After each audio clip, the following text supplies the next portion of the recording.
And we're witnessing the arrival of the Minister of Culture, Gender, Entertainment and Sport, the Honorable Olivia Grange, OJ, CD, MP. Minister Grange is the host minister this morning, and she will welcome each official at their designated shrine this morning. On October 20, 1969, Jamaica as a nation first celebrated National Heroes Day. Door openers from the Jamaica Constabulary Force. And the minister is greeted by the protocol officer from the JCDC.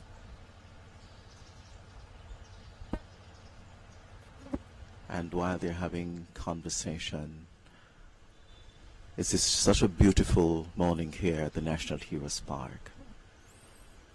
And so 54 years later, we are continuing the celebration of those who not only continue to make Jamaica the great enterprise she really is, but those individuals who have fought for us and have paved the way for every Jamaican, those who built the legacy we enjoy today. Their names are etched in history forever. Of course, Minister of Education, the Honorable Favour Williams, joining the Minister there, exchanging pleasantries as well. They are our national heroes indeed, and our everyday heroes, and that is the essence of National Heroes Day. It's another year that we're coming to you live on this Heroes Day, the third Monday of October, from the National Heroes Park in Kingston, Jamaica. Thank you so much for tuning in right here at home if you are in Jamaica and across the world. We're streaming live on the website of the Jamaica Information Service, the JCDC, PBC Jamaica, the national stations, as well as Jam Vision. Good morning and welcome to Salute to the Heroes. I'm Adrian Atkinson, and this is the time when we pause to say thanks to those who fought the good fight for our freedom and nationhood. It's a time used by officials of state and government for the laying of floral tributes at the monuments honoring our 7 heroes who have received the nation's highest honor, the Order of National Hero. Councillor Winston Ennis, OD, Deputy Mayor, representing His Worship, the Mayor Senator Councillor Delroy Williams, CD.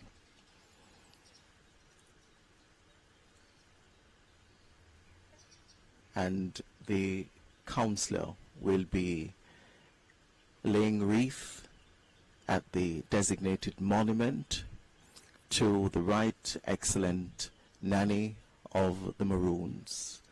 I'm also joined by Vivian Crawford, former Executive Director of the Institute of Jamaica. What a beautiful day this is, Mr. Crawford. Terrific, terrific. Indeed.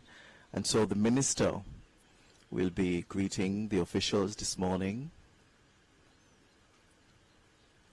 as they lay their tributes to the men and women who fought tirelessly for all of us.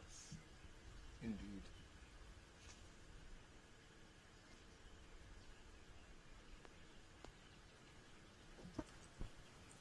And Councillor Winston Ennis, OD, Deputy Mayor, representing His Worship, the Mayor Senator Councillor Delroy Williams, greeted there by the Minister of Culture, Gender, Entertainment and Sport, the Honourable Olivia Grange, OJCD, MP, as well as the Minister of Education, the Honourable Favour Williams. And they will make their way to the monument to the Right Excellent Nanny of the Maroons.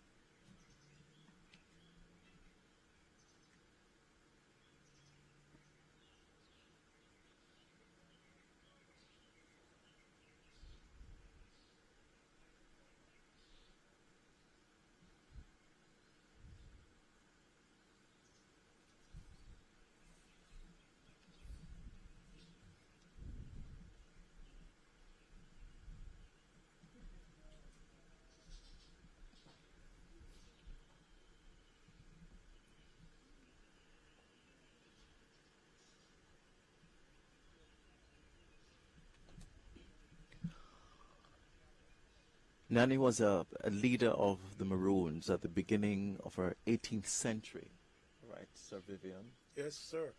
Indeed, and it was on March 31, 1982, that the Right Excellent Nanny of the Maroons was conferred the Order of the National Hero, as per Government Notice 23, Jamaica Gazette, along with Sam Sharp. And so the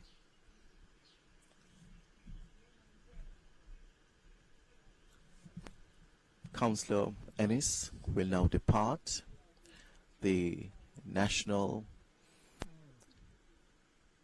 Heroes Park. How significant is this, Bang, Mr. Well, it Crawford? was Jamaica's first cell phone. It was Jamaica's first cell phone, you would put it that way, yes? Of course, because it was a way to communicate. Yes. My special thing about Nani, I focus on stories that not many people know. She did not sign the treaty. Yes. She said you couldn't sign a treaty in a language you do not understand. So her brother signed the treaty. And there's a modern writer, Thomas Waste. He said, and that echoed what Nanny was thinking, the large print giveth, what the small print taketh away. Indeed. That's a lesson. There's just some beautiful shots there of the National Heroes Park.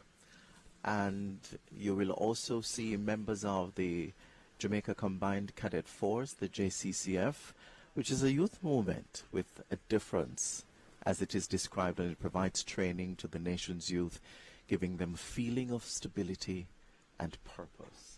And the training is based upon military skills and seeks to appeal to the imagination of these youngsters, to challenge them and channel their energies into developing a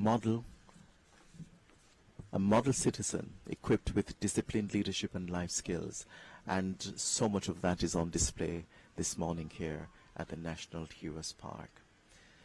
At this time we are witnessing the arrival of the Chief Justice, the Honorable Mr. Justice Brian Sykes, OJCD. And the Chief Justice will be laying wreath at the monument to the Right Excellent Samuel Sharp. Just a beautiful aerial shot there of this historic site. I mean, gone are the days when this particular spot was famous for horse racing. Yeah, when I came to Kingston, it was called Race Course. Yes, indeed. Just 1953. It got a name, George VI Memorial Park. Yes, and that later changed Yes, to of the course. National Heroes Park. And we see the door openers just 1973. extending the courtesies. And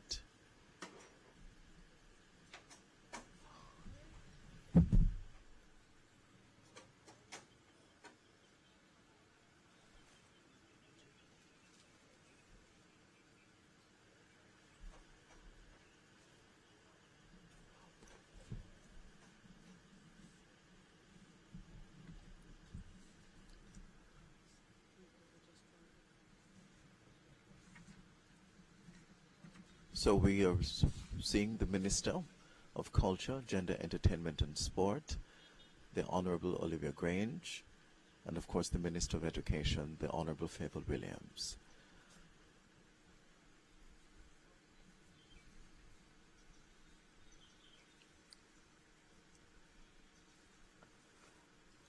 The Outrider,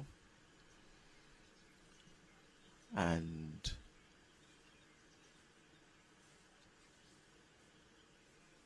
here now is Chief Justice, the Honorable Mr. Justice Brian Sykes, OJCD.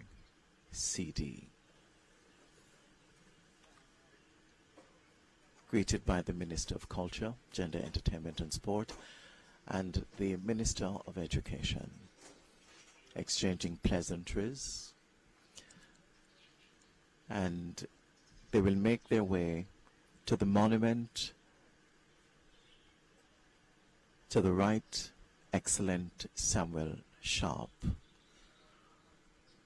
Beautiful floral arrangement there. And they are escorted to the monument at this time where the Chief Justice, will pay his respect.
And just a moment there for a photo opportunity, just to capture the moment this morning. And of course, Samuel Sharp, or Daddy Sharp as he was commonly known, a leader of the native Baptists in Montego Bay. It was he who said, "I would rather die upon yonder gallows than live in slavery." Yes, he meant for a peaceful resistance, and there were persons in the group who did not want that. And as they say, the rest is history.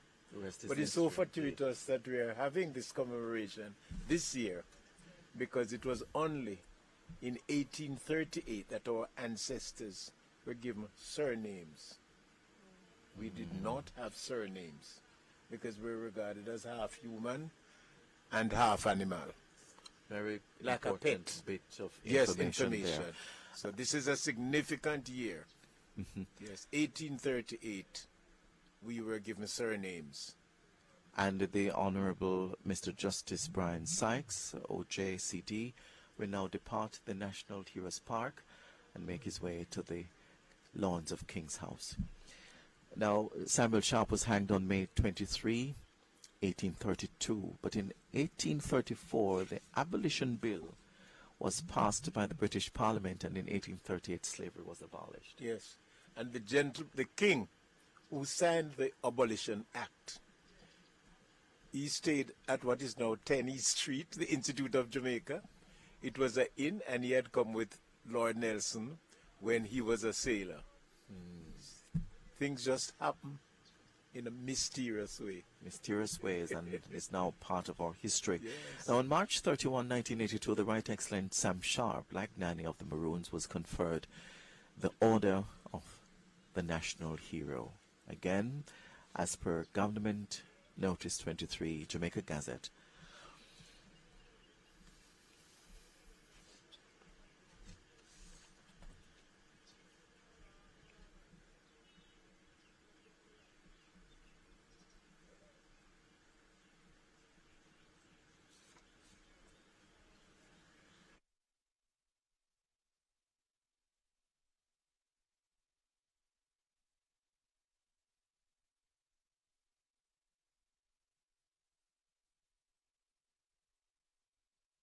Heroes Park, and we can see the ceremonial guards from here, and just standing there, the national monument located in the shrine of the Heroes Park. And this monument was originally located at Church Street, but was relocated to George VI Memorial Park, now National Heroes Park, in 1953. And the sentries guarding the monument. Do you know why it was moved in 1953? It was a visit of the Queen. Visit of the Queen. And we're going to get back to that bit of information and conversation in a short while as we now witness the arrival of the Most Honorable Juliet Holness, MP, Speaker of the House of Representatives. And the Most Honorable Mrs. Holness will be laying wreath at the designated monument to the Right Excellent George William Gordon. Of course, she will be greeted by both ministers, Minister of Education and Youth, the Honorable Favour Williams, and the host minister, Minister of Culture, Gender, Entertainment and Sport, the Honorable Olivia Grange, OJ, CD, MP.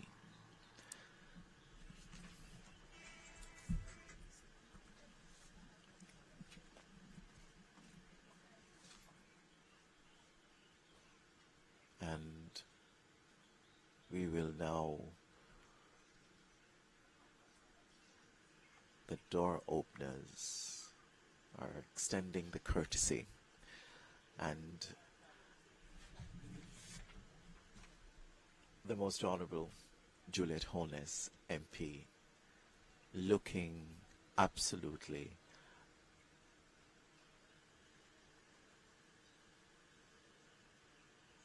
beautiful this morning in colors that represent who we are, representing who we are as a people and as a nation. Yes.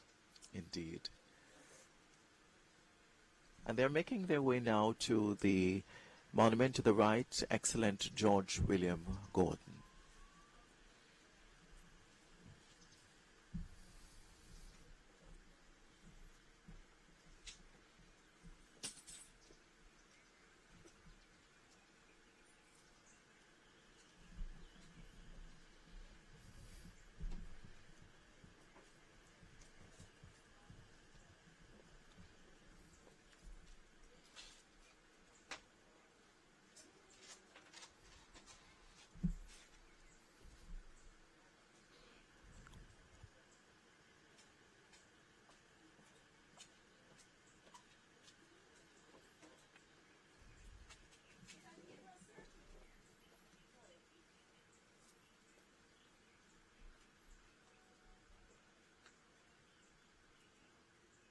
The Most Honorable Juliet Holness, MP, just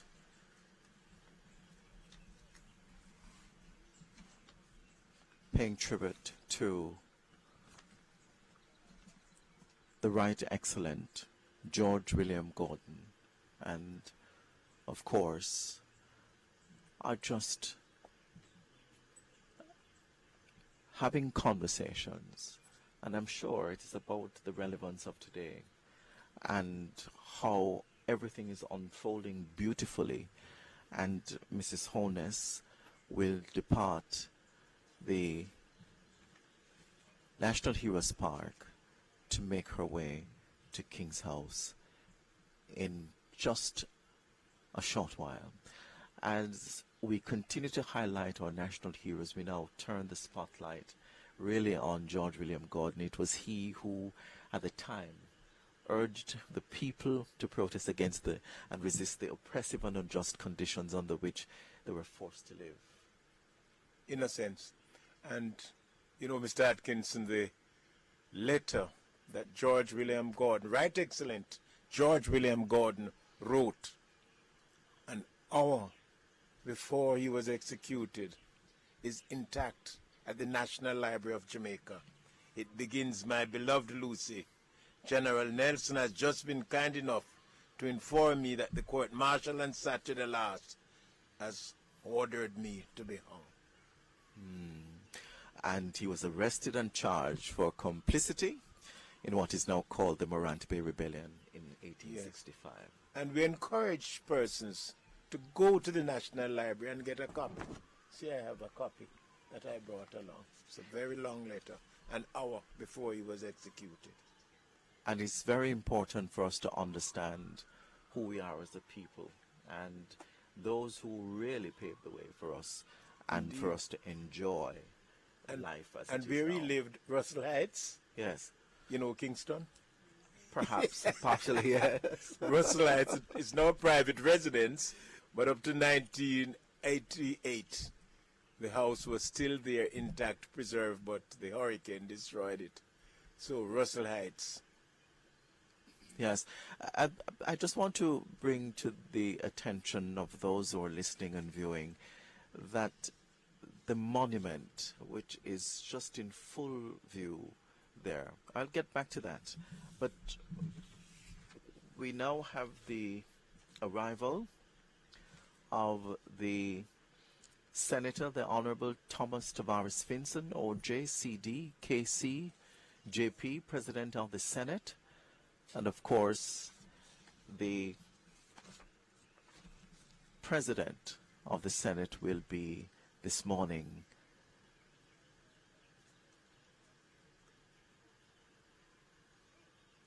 paying tribute to the monument of the Right Excellent Paul Bogle.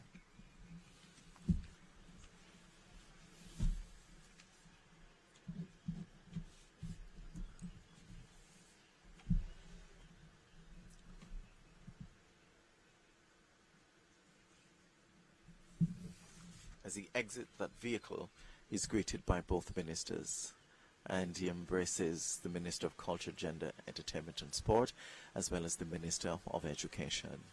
And he is also accompanied by Mrs. Tavares Vinson as well.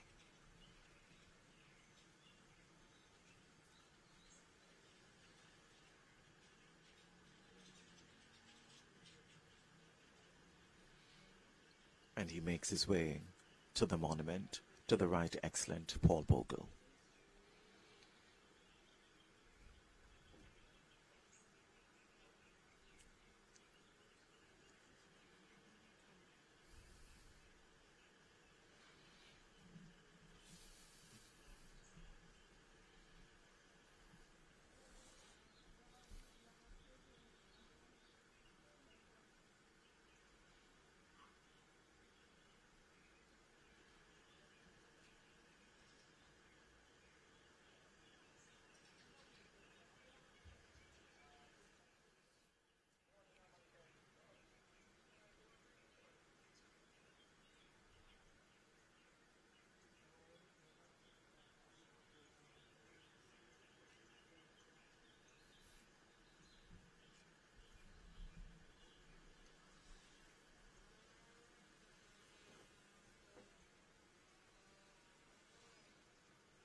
Mr.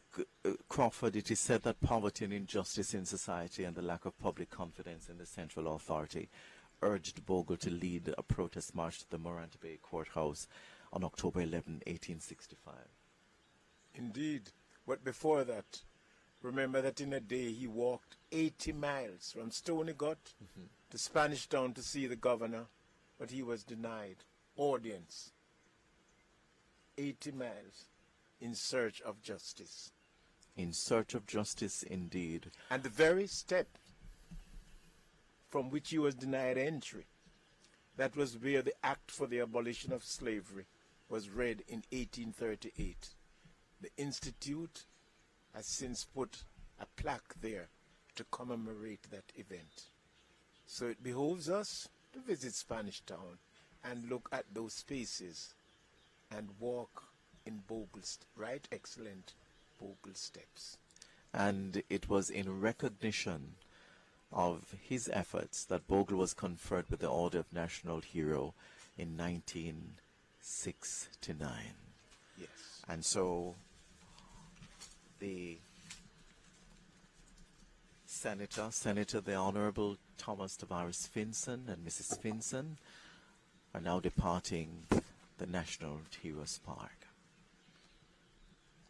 Shortly we will be seeing the arrival of the Leader of the Opposition, Mr. Mark Golding, MP, and that will be followed by the arrival of the Prime Minister, the Most Honourable Andrew Holness, ONPC MP.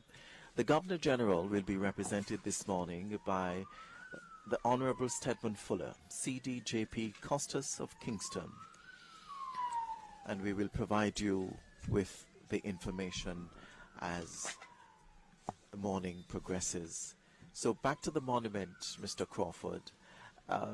This is just one of the World War I monuments of Jamaica. And of course, 100 years ago, the world witnessed the end of one of the bloodiest military conflicts witnessed by mankind, or humankind, if you want to say that, known as the Great War, or World War I, 1914 to 1918. And over 1,000 Jamaican men participated in this war on the side of the victorious British Empire and her allies, including France, the United States, Belgium, and Italy, among others. And so, despite being on the side of the victors, just over 1,000 died. And while many others sustained physical and other forms of injury, the remains of those who perished were never returned home.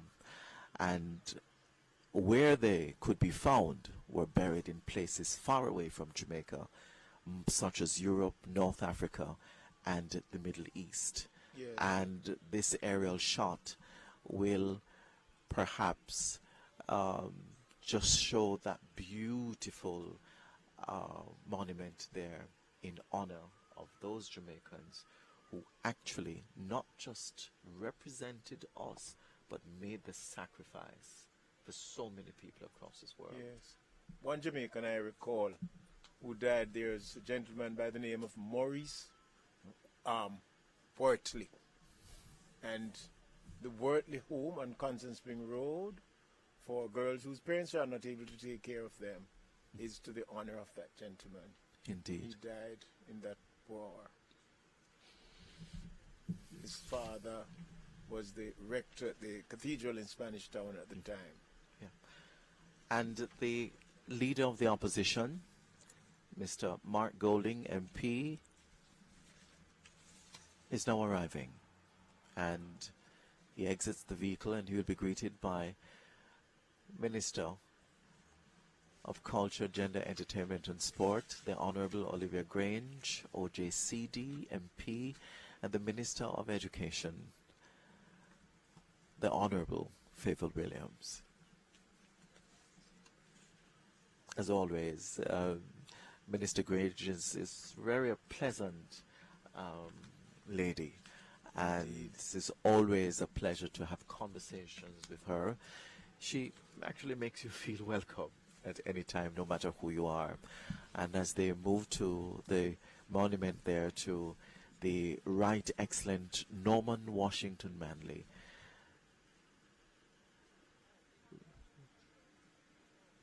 they are reflecting indeed.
Mr. Crawford, the Right Excellent Norman Washington Manley identified himself with the cause of the workers at the time of the labor troubles of 1938.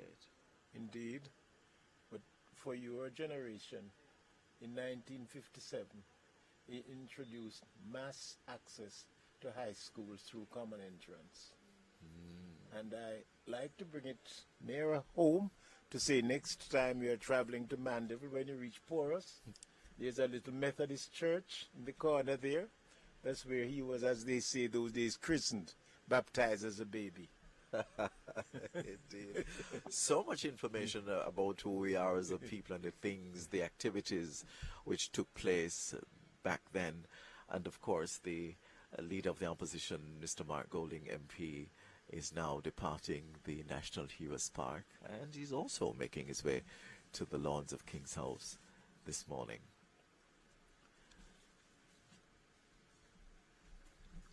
We are actually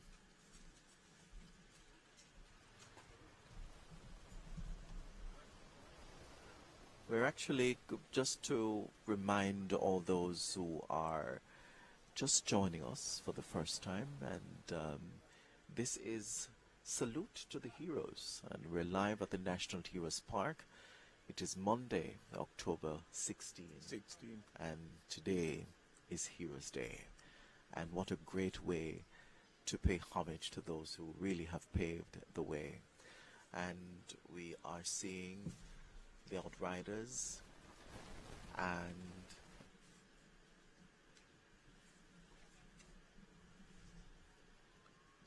the Prime Minister of Jamaica, the Most Honorable Andrew Holness, ONPC MP, and he will just lay his floral tribute there at the monument to the Right Excellent Alexander Bustamante.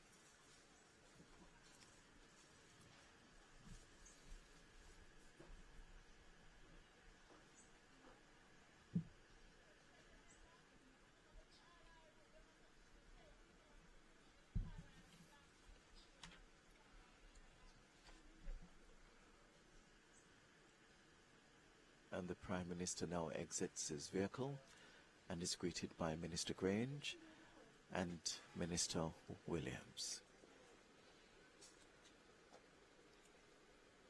And the protocol officer from the JCDC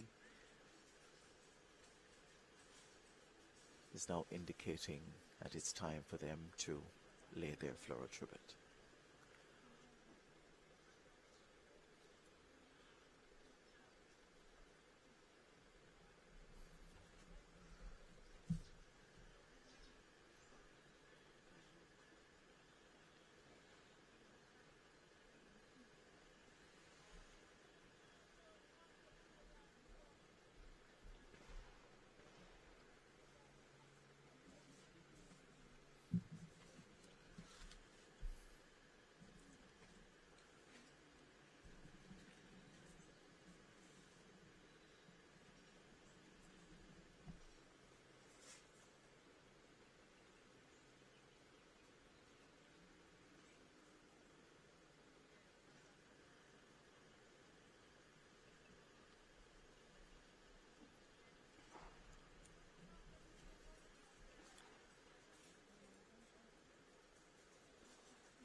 The Prime Minister, and of course time is of the essence and it means a lot to him.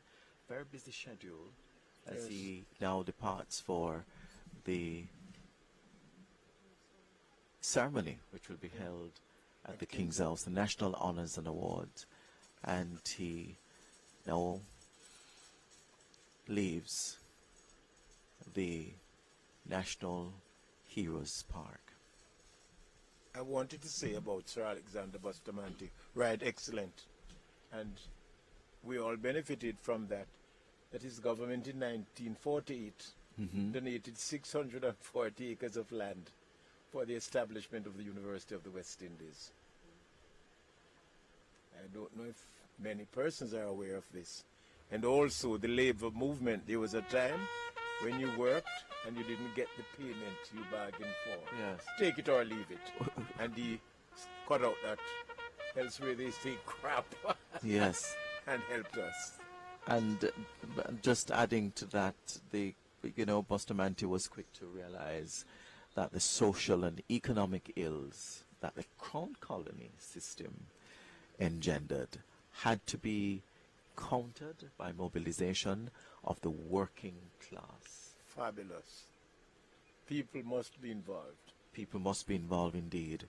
And he became the first Prime Minister of independent Jamaica in 1962. Just to a bit of history there that perhaps we need to. I knew two of the national heroes. I'm young enough to say that. What was that experience like, knowing? Well, it was really awesome. I was living in rural Jamaica, Moortown, and then you heard, said that they were coming, different times. The whole district, you ran out to meet them, and, they just formed part of the group and socialized. But now, as adults, you realize the outstanding contributions that these people made to nation building, because it was not a part of our learning. It was not a part of our learning, and thank God we are meeting here today to learn this. Absolutely. Yes. And we are actually, just to remind all those who are listening and viewing, that the members of the Jamaica Combined Cadet Force are the streetliners at the entrance and outer environs of the National Heroes Park, receiving all the officials and state and government this morning, and they will also stand at each shrine as sentry guards. And the members of the JCCF here this morning are representing various units across the island, all decked out. They're smartly attired in their #1 ceremonial uniform, blue tunic, black trouser, and that having blue stripes. Wow. There they are, well attired. Once again, if you're just tuning in, I would like to extend a warm welcome to you, those who are listening and watching at home and across the world. This is Salute to the Heroes at the National Heroes Park in Kingston, Jamaica. Today we pay homage to those who have received the nation's highest honor, the Order of National Hero.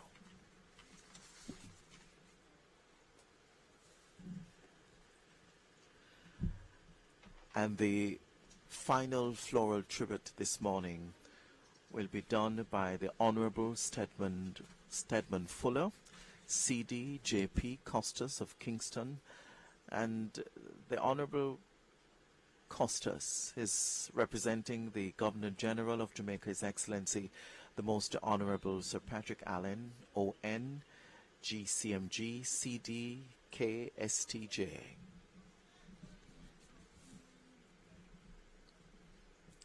Floral tribute will be done at the monument to the Right Excellent Marcus Mosiah Garvey, Jamaica's first national hero.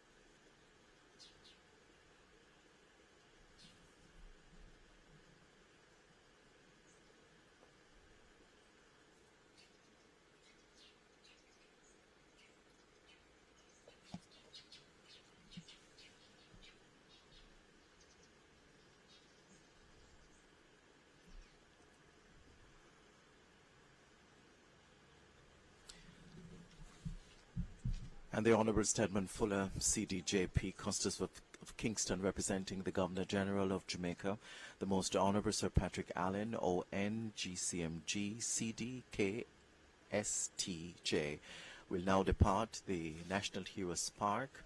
And of course, our host ministers this morning, Minister of Culture, Gender, Entertainment and Sport, Olivia Grange, and the Minister of Education, the Honourable Favour Williams, will also depart the National Heroes Park shortly.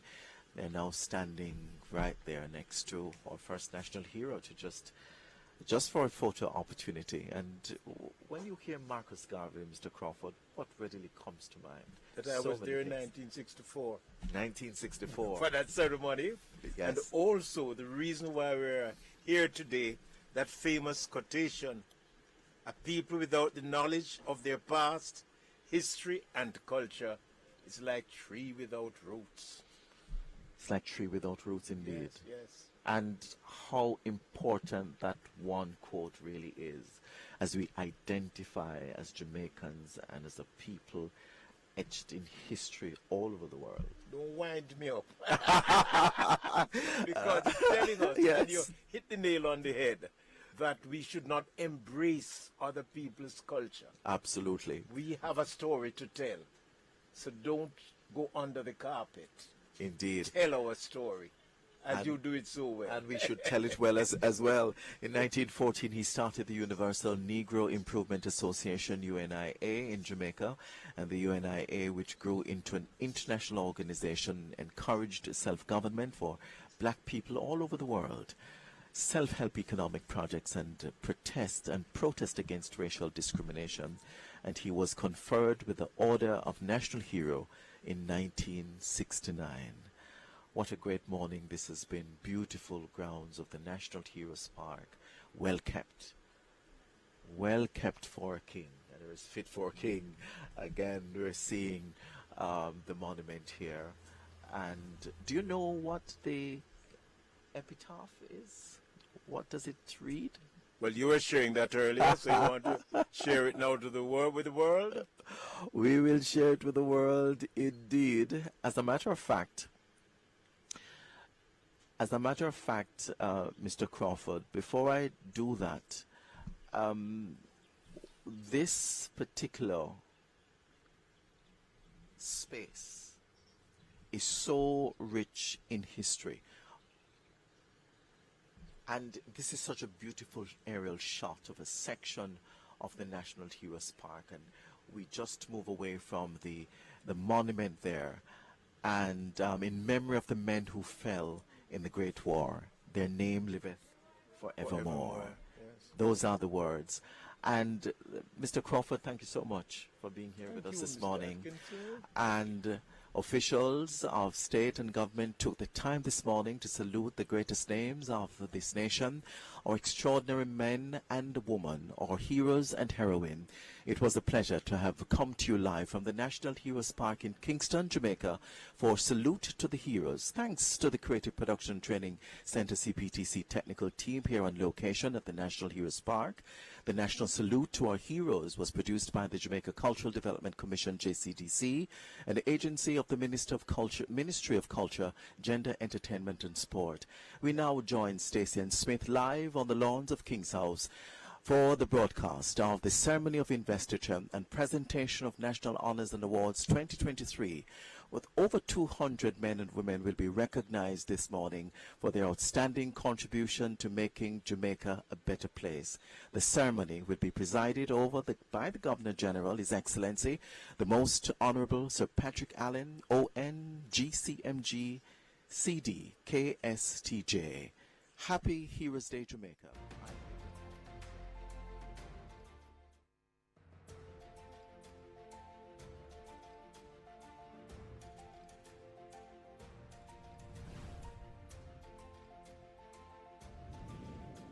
It's Monday, October 16, 2023. Happy Heroes Day to all Jamaicans here and right across the world.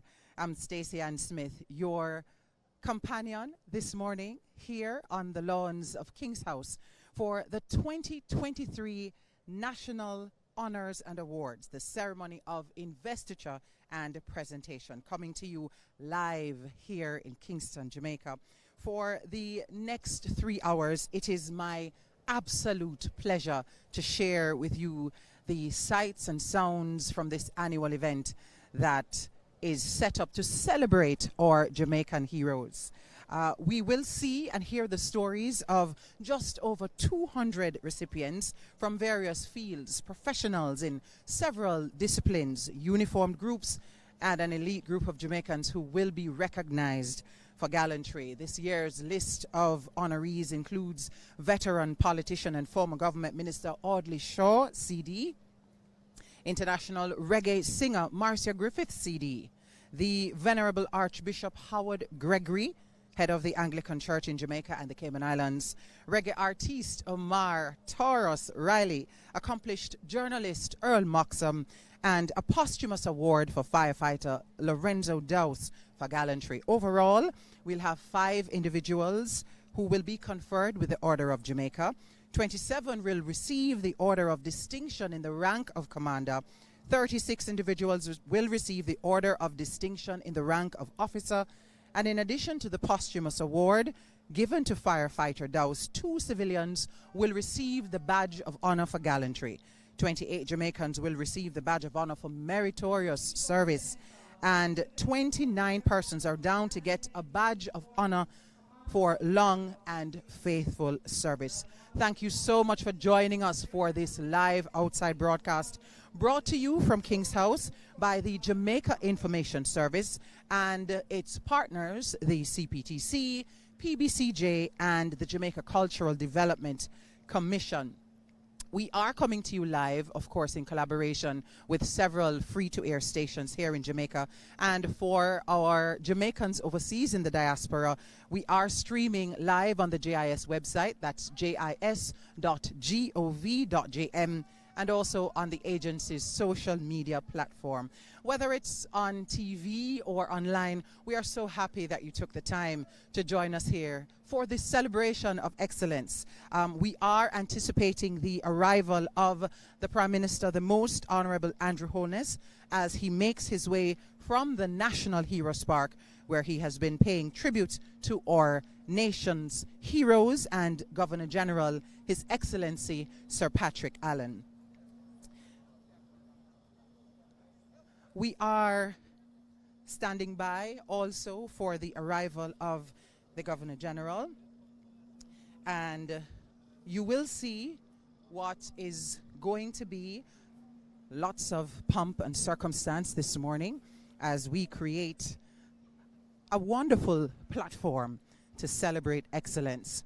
We have, as I mentioned before, awards for 205 Jamaicans who have been giving outstanding service in one field or another, and it has given so much, they have given so much to their country, and it is so important for us as a nation to recognize and to celebrate excellence. Thank you so very much for joining us. You do see on your screen the Guard of Honor, which is furnished by the Combat Support Battalion.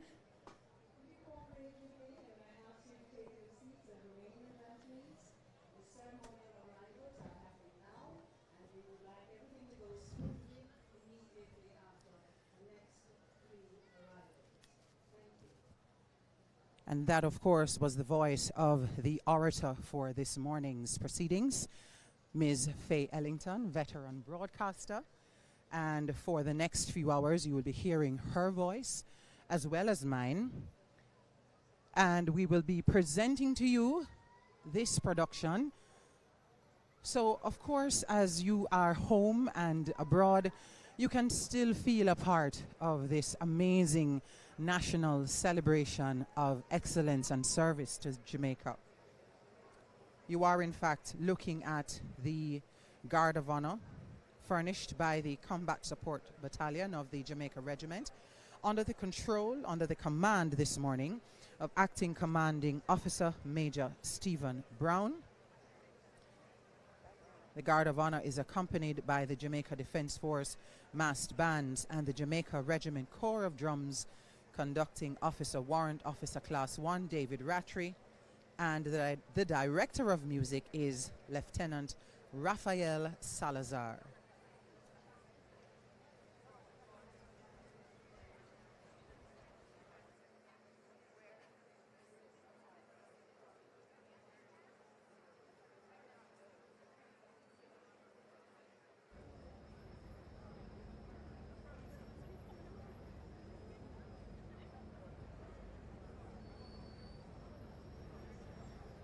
The National Honors and Awards is, as I mentioned, an annual event and is made possible through the National Honors and Awards Act, which was promulgated on July 18 in 1969, making it possible for us to recognize Jamaicans who, by their service and contribution, have had a meaningful and significant impact on national life. Formal recognition of service to Jamaica and its citizens may be given by the conferment of the honor of one of the orders of 6 societies of honor established under the provisions of the Act, namely the Act of National Hero. And there are 7 members of that order. The Order of the Nation, usually conferred to Governors General and Prime Ministers. The Order of Excellence, which is the 3rd highest honor. The Order of Merit, the Order of Jamaica, and the Order of Distinction. And by the award of the Badge of Honor or the Medal of Honor.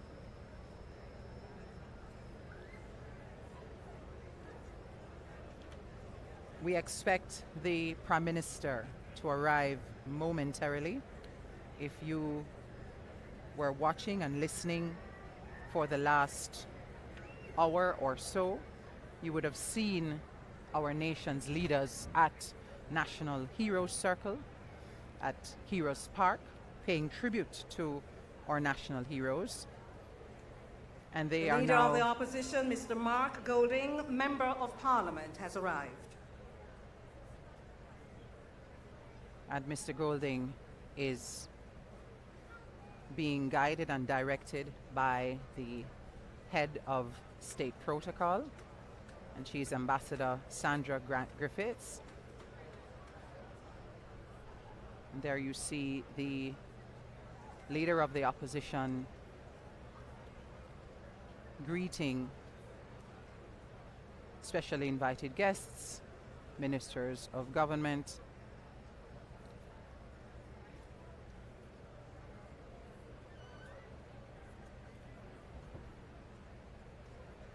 and we are standing by for other arrivals so that we can get the proceedings underway.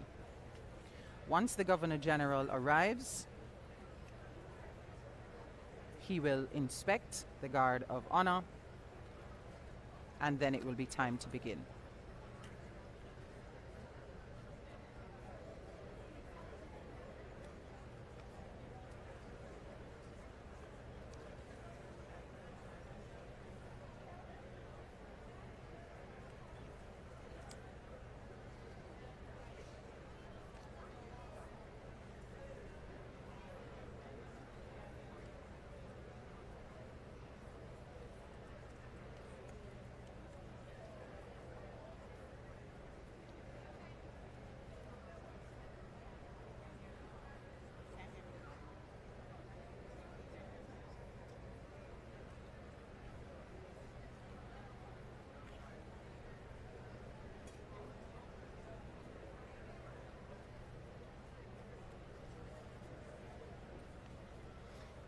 If you just happen to be joining us, we are here live on the lawns of King's House for the 2023 ceremony of investiture and presentation of national honors and awards, brought to you by the hard-working production team of the Jamaica Information Service in collaboration with several other agencies and partners, chief among them the Creative Production and Training Center, the Public Broadcasting Corporation of Jamaica, and the Jamaica Cultural Development Commission. And every year these organizations come together and collaborate in order to present this very special event to you. I promise you it is a Herculean task to pull it all together, and it's one of those national events that requires great forward planning and preparation,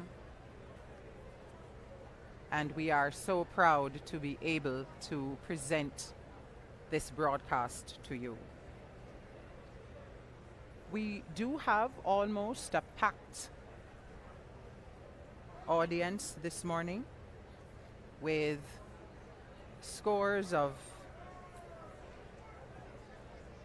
family and friends, guests of the awardees.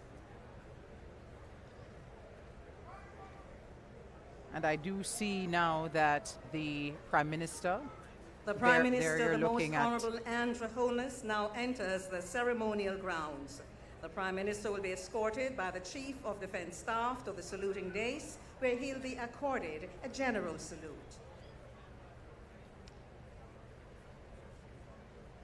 Now you see the Prime Minister going up to the presentation area.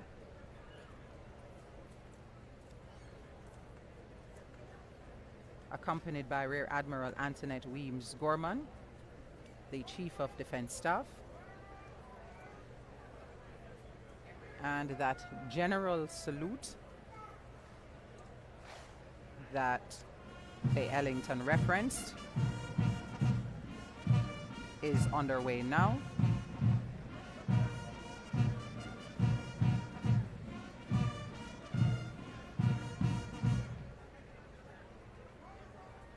And once that general salute is complete, the Prime Minister will take his place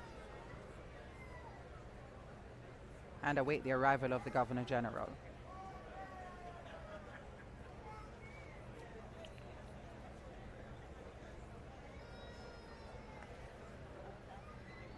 Ladies and gentlemen, please stand for the Prime Minister, the Most Honourable Andrew Holness, a member of the Order of the Nation, Privy Councillor, and Member of Parliament.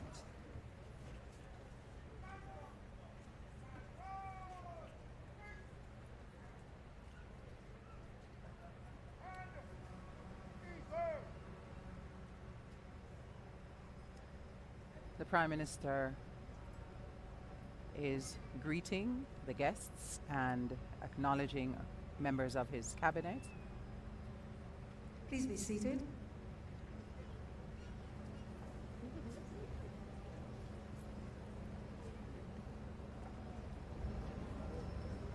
We are awaiting the arrival now, momentarily, of the Governor General. And once he arrives, he will come into the ceremonial area, take his place on the dais, the presentation area, and will receive a royal salute, which is quite different from the general salute that was accorded to the Prime Minister. So the royal salute involves and includes the playing of the national anthem, and so you will hear the national anthem and notice on screen that there will be what is called the sweeping of the King's colours. And I'll have a little more information for you shortly on the King's colours.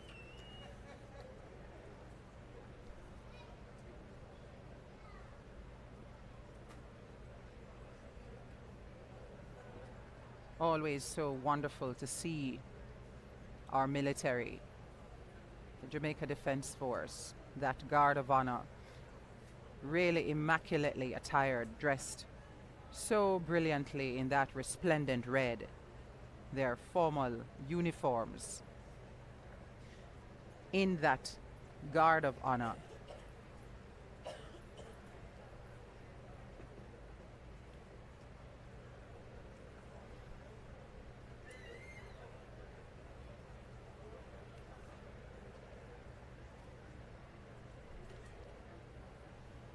It is a very warm Monday morning here on Heroes Day at King's House.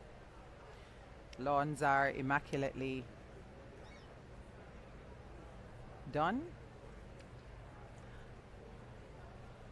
We do see some persons trying to relieve a little bit of the heat.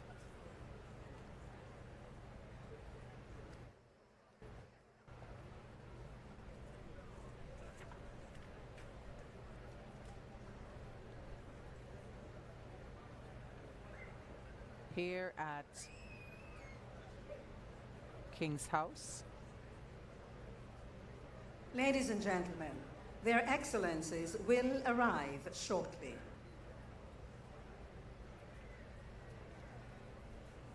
And as we anticipate the arrival of the Governor General,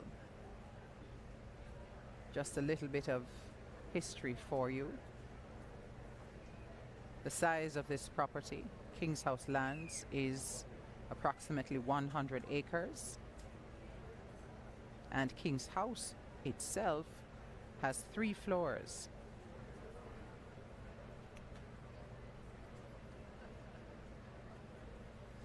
Our current Governor General, Sir Patrick Linton Allen, has been Governor General of Jamaica since 2009. Born in the beautiful parish of Portland.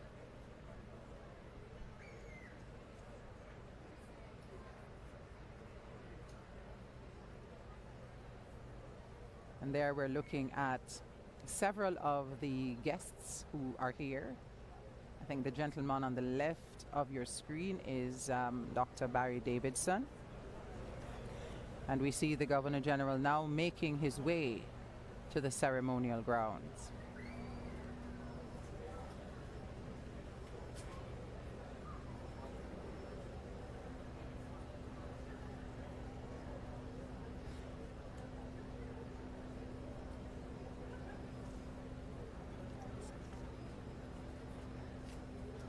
Please stand for the arrival of the Most Honorable Lady Allen.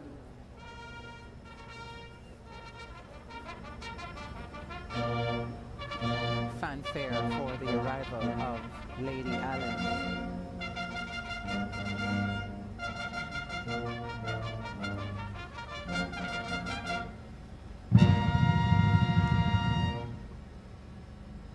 His Excellency the Governor General has arrived on the ceremonial grounds. His Excellency will be given a royal salute and will inspect the Guard of Honor.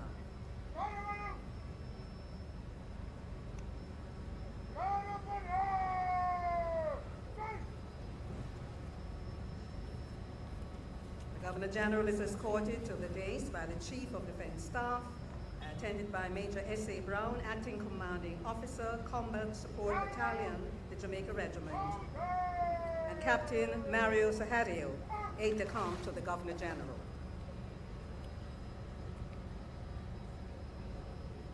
Rear Admiral Weems Gorman escorting the Governor General to the presentation area.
And we see the Guard of Honor there. Their commander, Major Caron Fairman Speed, approaching the Governor General with an invitation to inspect the Guard of Honor. He says, "Your Excellency, the Guard of Honor, furnished by the Jamaica Regiment in open order with bayonets fixed, awaiting your inspection, sir." And now the Governor General will inspect the Guard of Honor. Please be seated. The selection you'll hear while the Governor General inspects the Guard of Honor is Lignum Vitae, arranged by Major Retired Joseph Williams.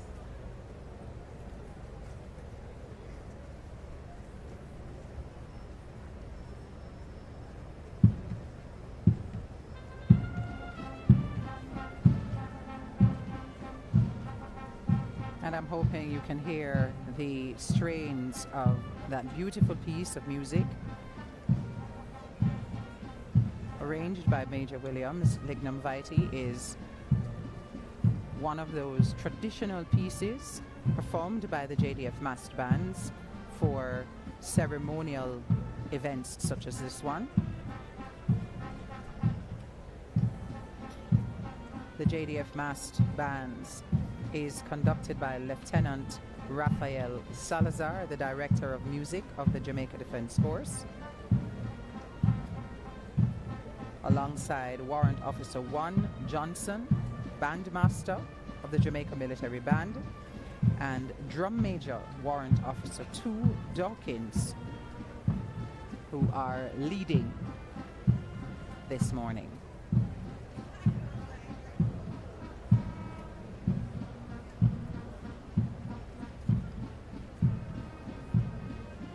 Beautiful shot there of the Governor General as he inspects the Guard of Honor.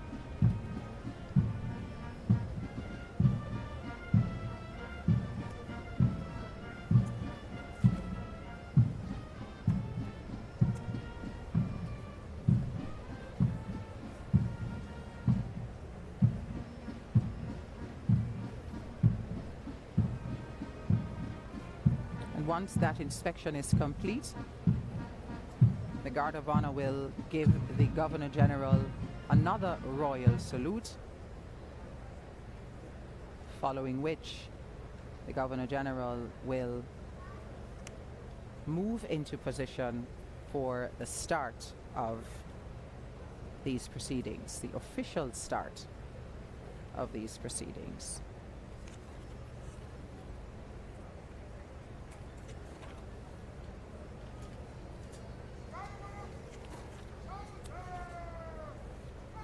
Please stand, ladies and gentlemen.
And on screen you see those two members of the Guard of Honor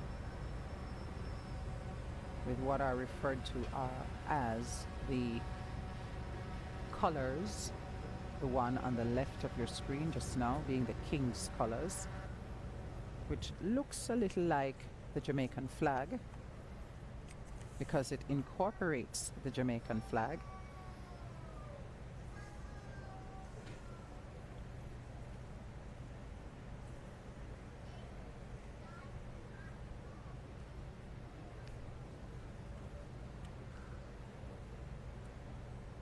Ladies and gentlemen, His Excellency the Governor General, the Most Honorable Sir Patrick Allen, Member of the Order of the Nation, Knight, Grand Cross of the Most Distinguished Order of St. Michael and St. George, Commander of the Order of Distinction, Knight of Grace of the Most Venerable Order of the Hospital of St. John of Jerusalem.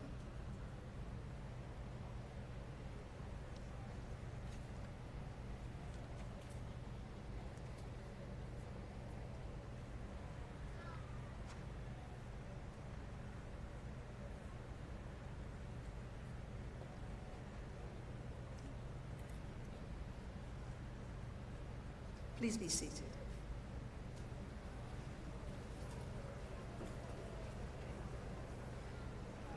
There are 205 Jamaicans who will be receiving national honors this morning.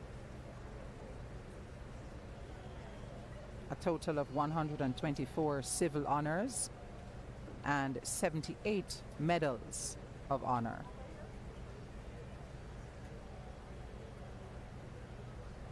Five of those civil honors will be given to the Jamaicans who are conferred with the Order of Jamaica, the Order of Distinction, Commander, 27 recipients this morning, and 36 recipients of the Order of Distinction in the officer class.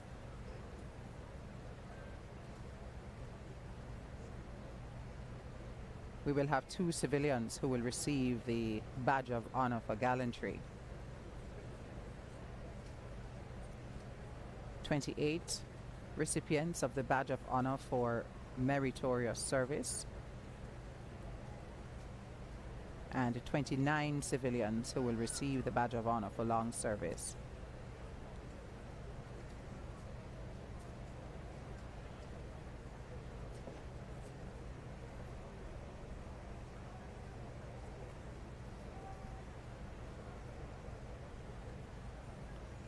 And now we see the Guard of Honor leaving the ceremonial grounds to the music of Colonel Bogey, arranged by Major Alford.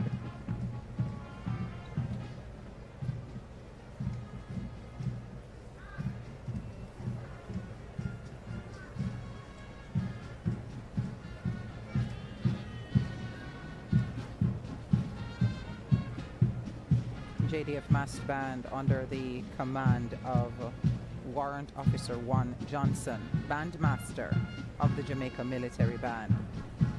Director of Music, Lieutenant Rafael Salazar.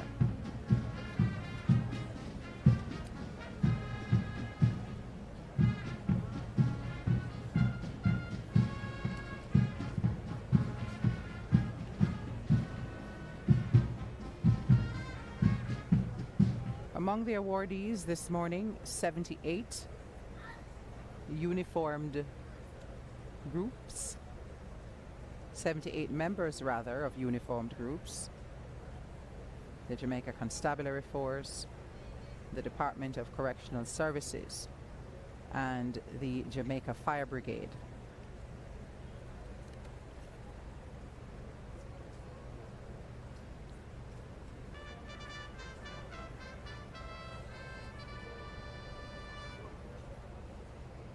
His Excellency the Governor General, acting in accordance with the provisions of the National Honors and Awards Act, has been pleased, on the advice of the Prime Minister, to give orders for the conferment of the Order of Jamaica upon the following persons with effect from the 6th day of August, 2023.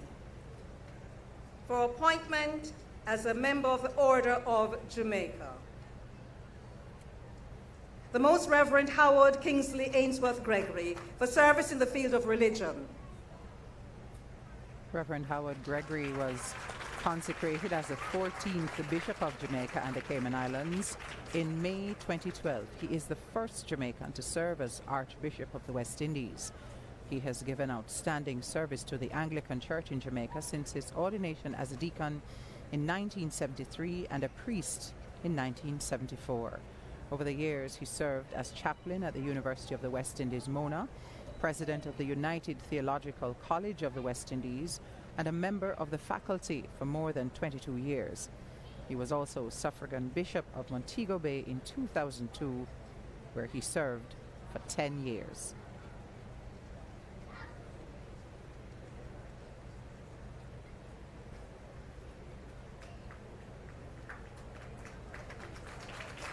Miss Marcia Lynette May Griffiths, Commander of Distinction for sterling contribution to reggae music locally and internationally. At 73 years old, Marcia Griffiths continues to perform ceaselessly. And you can hear from the rousing round of applause that she continues to be the queen of Jamaican music, the queen of reggae music, and one of the longest and most consistently working artists in the history of Jamaican music. Her career spans approximately 60 years. She started singing professionally as a vocalist in 1964 for Byron Lee and the Dragonaires. Her first recorded hit was Feel Like Jumping.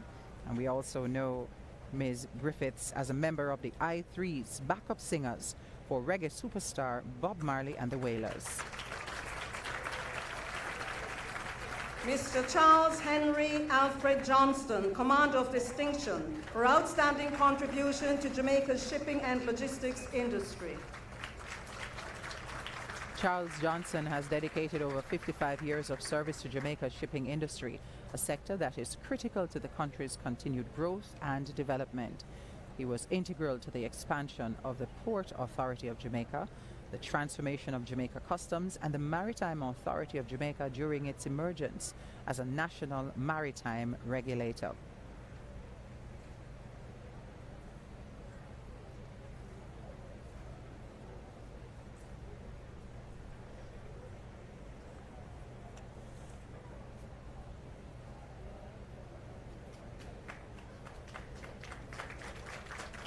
Mr. Paul Barnaby P.B. Scott, Commander of Distinction for exceptional contribution to the business industry, investment, and philanthropy in Jamaica and the Caribbean. P.B. Scott has been a successful Jamaican entrepreneur for over 3 decades. He's credited with leading Musson's expansion from a wholesale food distribution and manufacturing business in Jamaica into a geographically diversified company with interests in areas such as information technology, food and pharmaceutical distribution, and insurance. Mr. Audley Fitz Albert Shaw, Commander of Distinction and Member of Parliament for sterling contribution to political administration in Jamaica. Audley Shaw has served as Senator, Member of Parliament and Cabinet Minister. He was Minister of Finance and Planning, Minister of Industry, Commerce, Agriculture and Fisheries, Minister of Industry, Investment and Commerce, with his last appointment being Minister of Transport and Mining. In 2017, he was named Regional Finance Minister of the Year for the Caribbean by Global Markets and Man of the Year Award by the Jamaica Observer.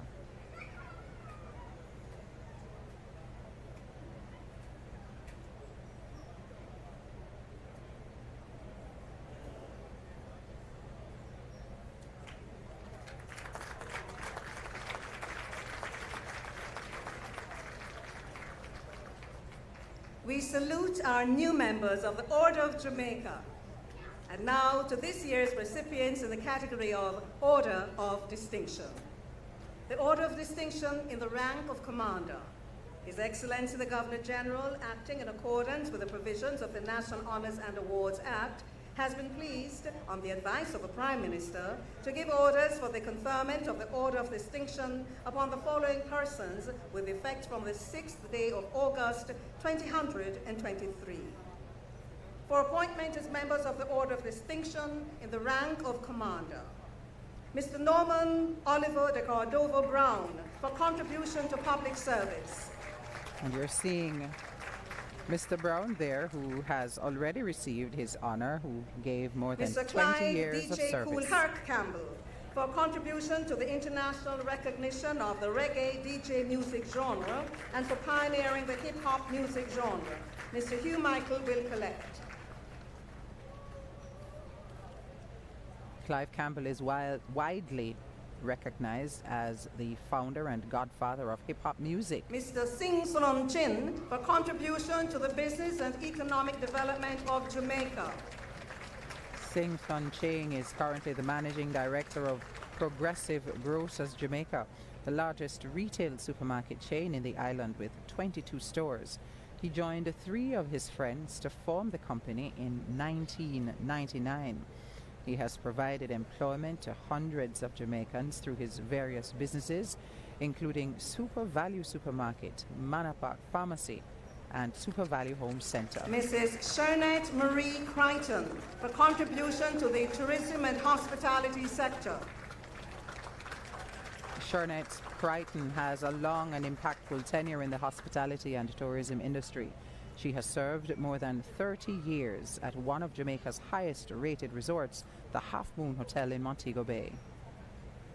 Professor Newton Dillon Duncan for long and distinguished service in the field of medicine, specifically pediatric surgery.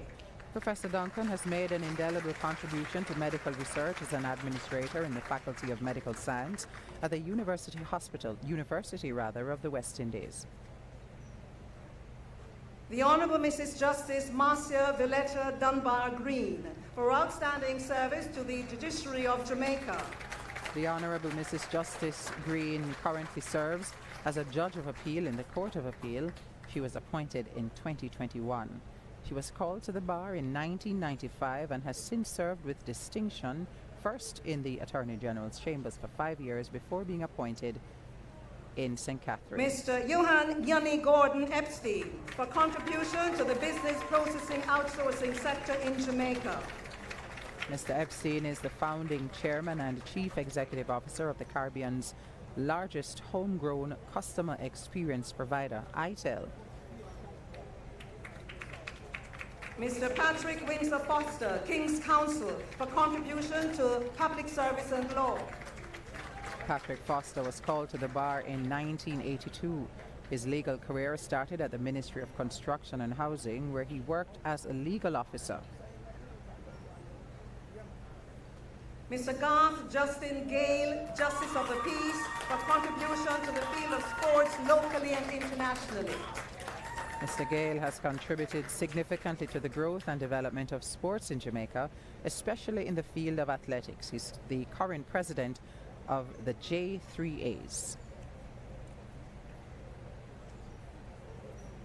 The Honourable Mr. Justice Martin Luther Gale for contribution to the development of the Judiciary of Jamaica. The Honourable Mr. Justice Martin Gale has given long and distinguished service to Jamaica's legal fraternity. He began his judicial career in 1998 as a resident magistrate. In 2005, he joined the Supreme Court as an acting puisne judge. Mr. K. Neville Garrick for contribution to Jamaica's music, art and culture locally and internationally. The award will be received by his daughter, Naomi Garrick. Neville Garrick is a Jamaican graphic artist and a visual designer and is best known for his creation of music album covers, posters. He produced more than 100 album cover designs for some of Jamaica's Mrs. biggest M. music Georgia Gibson artists. Henlin, King's Counsel, for contribution to the legal profession and to the public service. Mrs. Henlin has made significant impact in the legal field, having been a part of several landmark cases including the William Clark versus Bank of Nova Scotia Jamaica Limited in 2009. The Honourable Mrs. Justice Vivienne Juliet Harris for outstanding service to the Judiciary of Jamaica. Justice Harris is a Judge of Appeal in the Court of Appeal of Jamaica. She has contributed significantly to the judiciary of this country, providing sterling service in various capacities since 1992.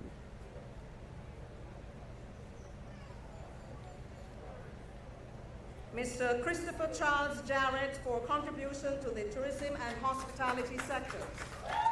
Mr. Jarrett has dedicated over 35 years to the tourism and hospitality industry.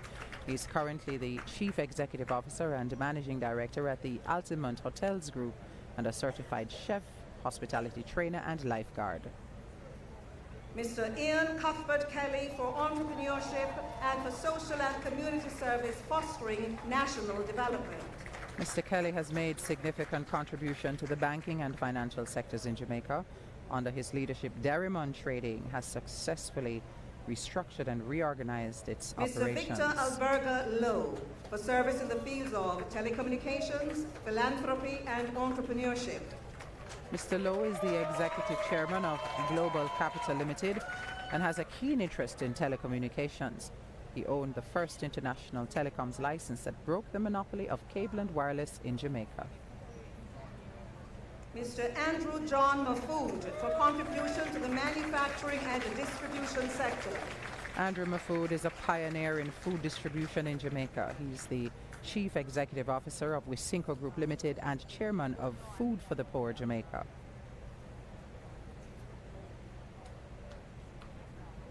Professor Bertram Lloyd Melbourne for outstanding contributions in the field of education, mentorship, community service, and to the Jamaican Embassy in Washington, D.C., United States of America.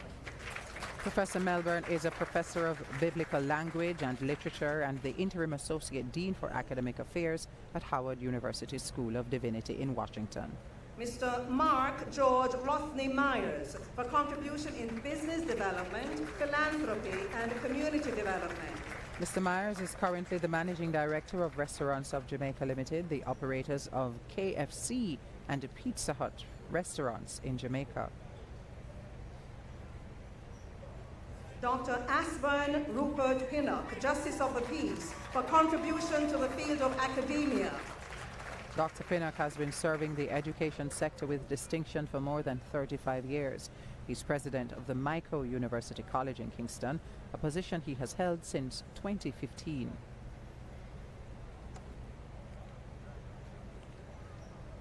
The Honourable Mr. Justice Bruce Andrew Rattray for contribution to the development of the Judiciary of Jamaica. The award will be received by his son, Adam Rattray. The Honourable Justice Rattray has served the Judiciary of Jamaica with distinction, dedicating 22 years of service as a puisne judge in the Supreme Court of Jamaica. The award there being received by his son. Mrs. Colette K. Roberts Risden for outstanding contribution to the public service. Ms. Risden is the Permanent Secretary in the Ministry of Labour and Social Security. She has been a civil servant since 1993 when she joined the Statistical Institute of Jamaica as a cartographer with a commitment to providing mapping solutions to improve the social fabric of vulnerable and volatile communities.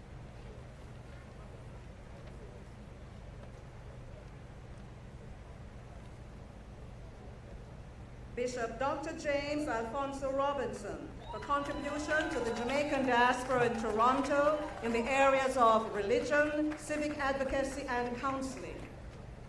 Bishop Robinson is a Jamaican who migrated to Canada in 1987, renowned for his contribution to various ministries and communities across the Greater Toronto area and in Jamaica. Mr. Cyril Aston Shaw for contribution to the construction industry. Mr. Shaw has been serving in this industry for more than 50 years. He is Chief Inspector, Resident Engineer and Project Manager at the ATOS, that's ADEB Consultants Limited, for the past 43 years. Dr. Edwin Edward Tullow Reid for service in the field of medicine, specializing in cardiovascular disease. Dr. Tullow Reid has over 30 years of distinguished service in the field of medicine. He has been at the forefront of advancements in cardiology for more than 25 years now. Professor Lloyd George Waller for contribution to global tourism, resilience and governance. Professor Waller has played a pivotal role in enhancing Jamaica's tourism product. His extensive scholarly work has helped to position the country as a global intellect hub for tourism and tourism resilience. And now an honorary, Mr. Albert James Dwowskin for contribution to the economic development of Jamaica and philanthropy. Mr. Dwalskin is President and Chief Executive Officer of a large real estate development and management company in the United States. Over the years of his association with Jamaica, he has coordinated introductions of U.S. and Jamaican officials and enhanced commercial ties. Thank you, Governor General.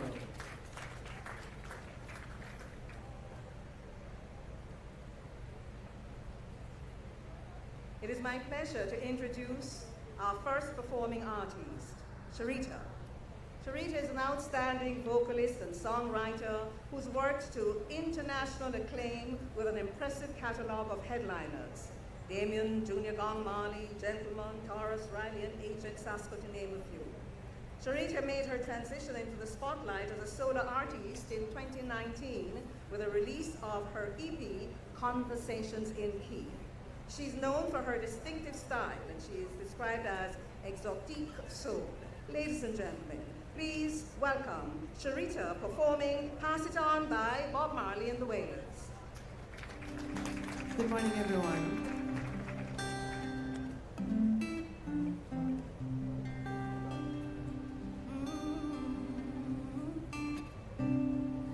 What your hands do, it's your own eyes that have seen. So why not judge your actions to make sure the results are clean? It's your own conscience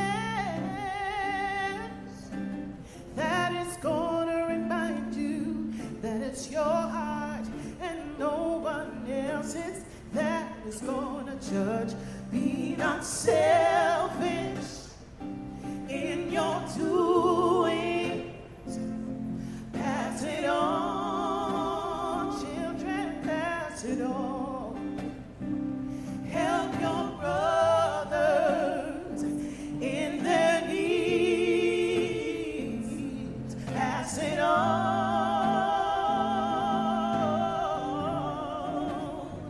Live for yourself.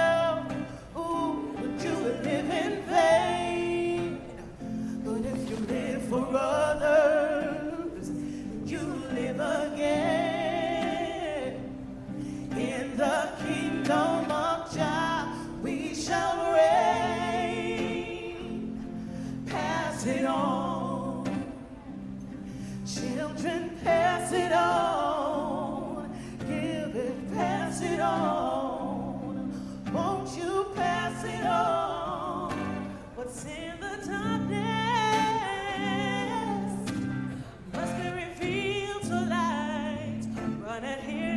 judge what's good from bad, but to do the things that are right. On a hot sunny day, under the shadows for rescue. But as the day grows old, I know the sun's gonna find you. Be not selfish in your doings. Oh, pass it on, pass it, pass it. Oh, help your sisters in their need. Pass it on.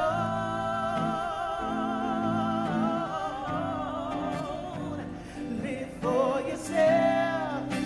And you will live in vain. If you live for others, you will live again. In the kingdom of Jah, we shall reign. Yes, pass it on.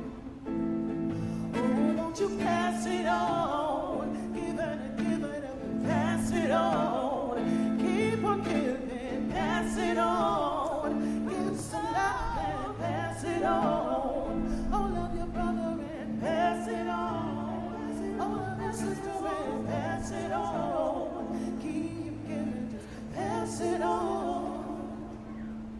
'Cause the more you give to life, is the more you're gonna get from life. So go on and give. Don't count the cost, or your soul may be lost. Thank you, Sharita.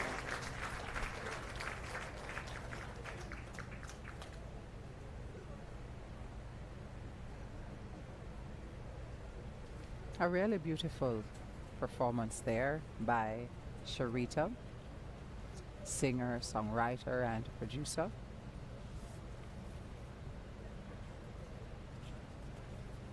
Performing Pass It On by the Wailers. And the respective teams are moving back into position for the continuation of this morning's His Excellency the proceedings. Governor General, acting in accordance with the provisions of the National Honors and Awards Act, has been pleased, on the advice of the Prime Minister, to give orders for the conferment of the Order of Distinction upon the following persons with effect from the 6th day of August, 2023. For appointment as members of the Order of Distinction in the rank of officer.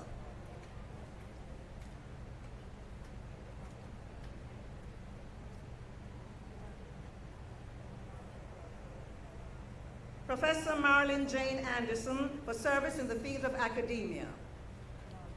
Professor Anderson is an astute educator and accomplished musician who has served in various capacities at the Northern Caribbean University. She served as interim president and remains the only Mrs. female Dawn to have Genevieve done so. Azan, Justice of the Peace, for contribution in the field of entrepreneurship. Mrs. Azan is a trailblazer among small business operators in Jamaica. Her entrepreneurship journey began with a small sewing operation in 1961. Deaconess Marcia Bernard for contribution to the promotion of diaspora affairs in France and for philanthropy. Deaconess Bernard founded the Jamaican Diaspora in France Association in 2019 and continues to serve as the association's president. Professor Marilyn Jane Anderson for service in the field of academia.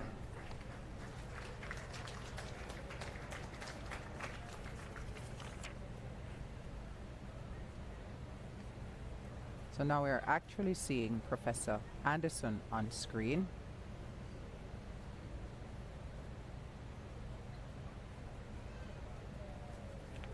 Dr. Robert Anthony Clark for contribution in the field of medicine and for philanthropy. During the COVID-19 pandemic, Dr. Clark worked alongside the Jamaican consulate in the U.S. and played a critical role in securing medication for Jamaicans who encountered shortages or exhausted supplies while waiting to return to Jamaica. Mrs. Michelle Ann Chong for service in the field of entrepreneurship and for philanthropy. Michelle Chong is co-founder of Honeybun Limited. She has dedicated over 40 years to the success of that thriving business and credited with leading the growth of the business to where it is Mrs. now. Diana Fredericks for contribution to the development of the business of art and artists in Jamaica. Diana Fredericks owned and operated Haiko Art and Framing Gallery from 1980 until her retirement in 2017. Mr. O'Neill Wilton Grant for service to the trade union movement and the public service. O'Neill Grant is the immediate past president of the Jamaica Civil Service Association, the largest public sector union in the English-speaking Caribbean.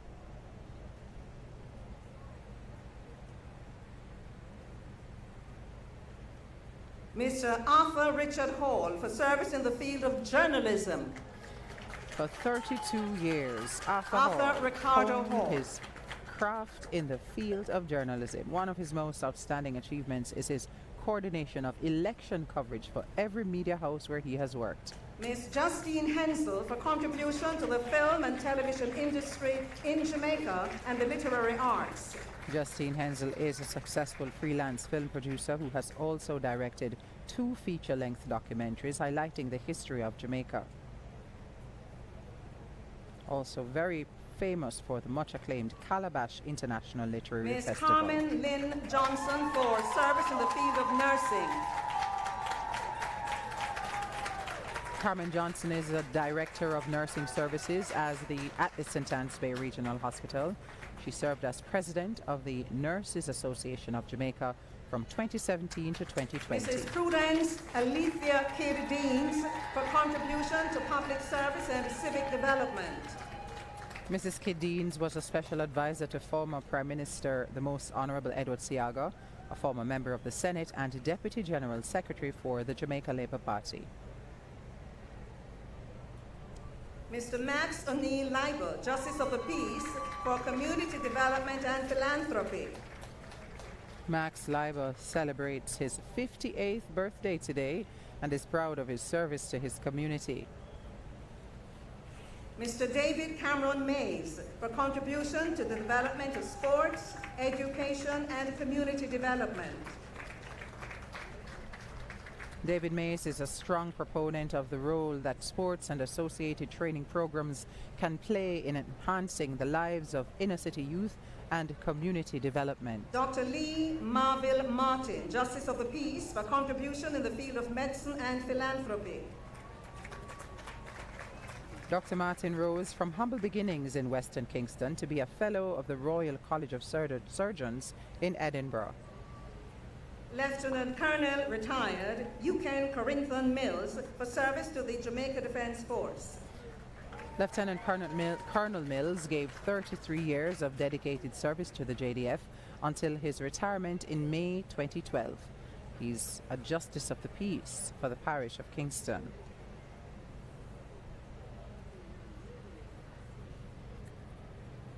Mrs. Yvonne Louisa Miller Wisdom for contribution to education and school administration. Mrs. Miller Wisdom is currently the principal of John Rawlings Success Primary School in St. James. In November 2020, she conceptualized and implemented the Maslow Before Mr. Blooms Wayne Foundation. Omar Marshall Mitchell for contribution to the field of entertainment, in particular reggae music. Wayne Mitchell is a multi-talented Jamaican artist who has made significant contribution to the realms of dancehall music and content creation. Dr. Una Lorraine Morris for contribution to sports, in particular track and field. Dr. Morris is a retired Jamaican Olympian, radiologist and restaurateur.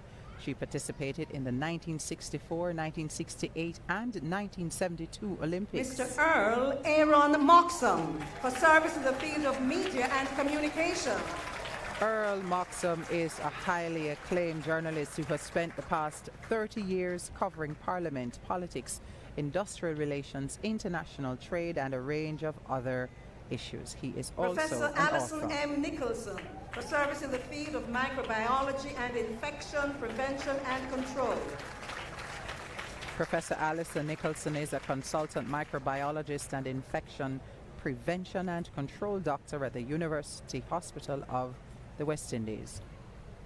Ms. Colette Miranda Palmer for over 35 years of contribution to maternal health international studies as a research coordinator.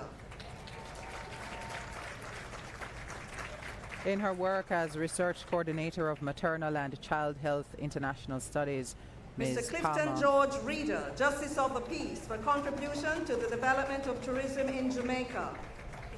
Mr. Reeder is Managing Director of the Moon Palace Resorts in Ocho Rios, a champion for staff development and providing training and support. Mrs. Arlene Richards Barr for contribution in the field of aviation locally and internationally. Mrs. Richards Barr has worked tirelessly to highlight Jamaica's business interests in the city of Atlanta. She's facilitated displays to promote Jamaica and the Jamaican experience through the Atlanta Airport facility.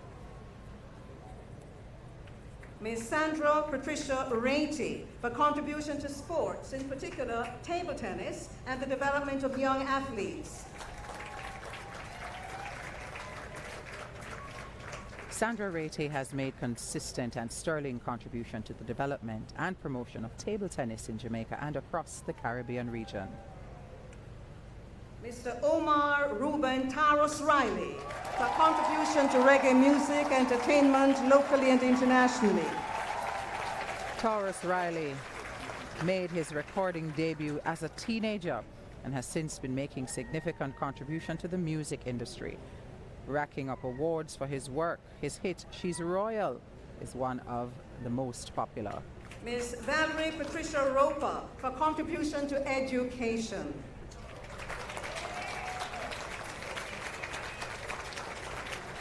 Ms. Valerie Roper served the education sector for over 30 years, making thousands of students fall in love with English language and literature. After graduating from Shortwood Teachers College in 1957, she taught in the primary school system in Jamaica. Rowan Campbell for service in the fields of gender equity and organic farming in Jamaica, the Caribbean, and the British Commonwealth. Jamaican-Canadian Dorian Rowan Campbell has served as Director of Women and Development in the British Commonwealth Secretariat from 1980 to 1987.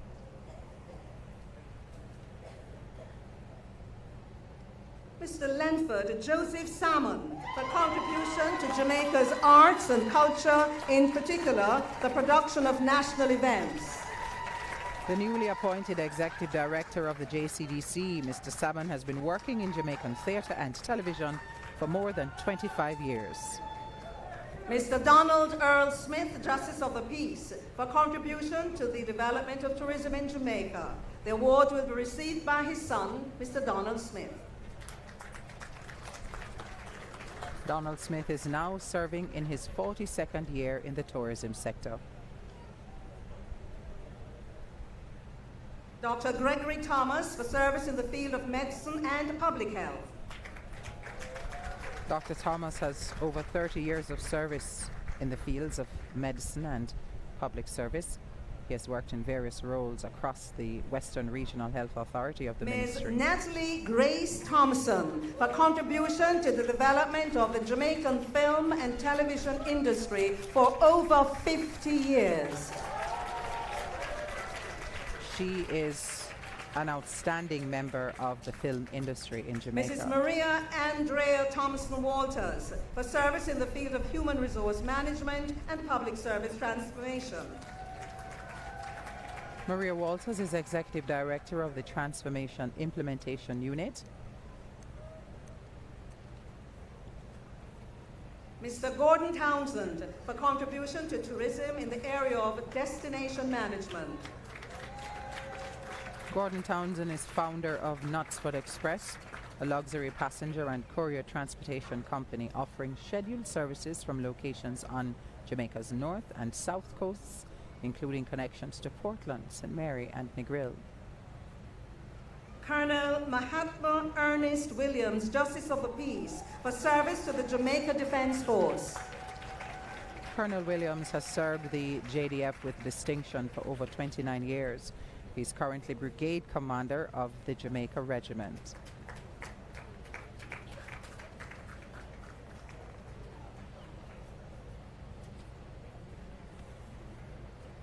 Mr. Frederick Ralston White for 40 years of outstanding contribution to the Jamaica Fire Brigade. Frederick White, a native of Cooling Spring in Portland, gave 40 years of unbroken service to the JFB before retiring in 2007. Thank you, Your Excellency. Congratulations to our members of the Order of Distinction in the ranks of Commander and Officer. The next series of awards will be made to the recipients of the Badges of Honor. But first, another much anticipated performance. I now introduce you to Miss Ngozi Wright. Ngozi is a JCDC multi-gold winning performer who first came to national prominence when she addressed the Parliament of Jamaica at the age of 7 years old. She has performed at many national events. Her elevated standard as an elocutionist with a focus on dub poetry, prose, and poetry is well known. Ladies and gentlemen, here is Ngozi with a dub poetry offering, Heroes Medley. Please welcome her.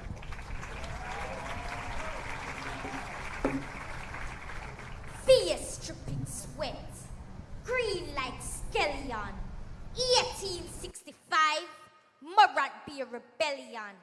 Future ahead of me, back against the wall. 3,000 voices shouting, onward, brother Paul.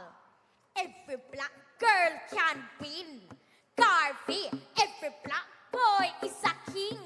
Garvey, your skin is not a sin. Garvey, love the skin that you're in. Garvey, every black girl can win. Garvey, every black boy is a king. Garvey, your skin is not a sin. Garvey, love the skin that you're in. Garvey, this is the land of kings and queens.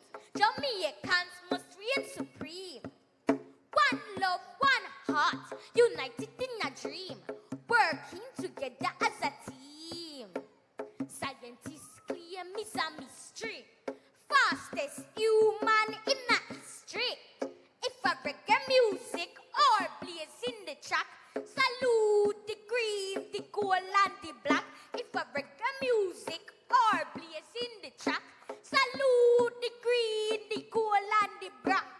Every black girl can win. Garvey, every black boy is a king. Garvey, your skin is not a sin. Garvey, love the skin that you're in. Garvey, every black girl can win. Garvey, every black boy is a king. Garvey, your skin is not a sin. Garvey, love the skin that you're in. Garvey, fierce dripping sweat, green like scallion. 1865, Morant be a rebellion. Future ahead of me, back against the wall. 3,000 voices shouting, onward, brother Paul.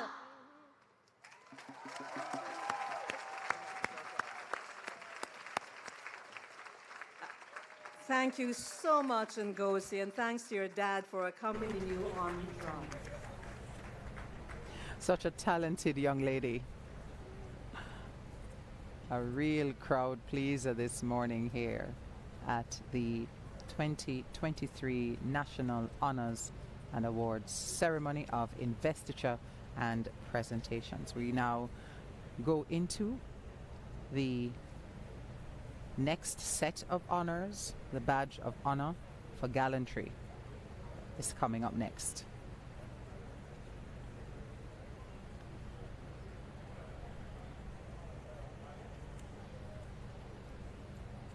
His Excellency the Governor General, acting in accordance with the provisions of the National Honors and Awards Act, has been pleased, on the advice of the Prime Minister, to award the Badge of Honor to the following persons with effect from the 6th day of August, 2023. The Badge of Honor for Gallantry.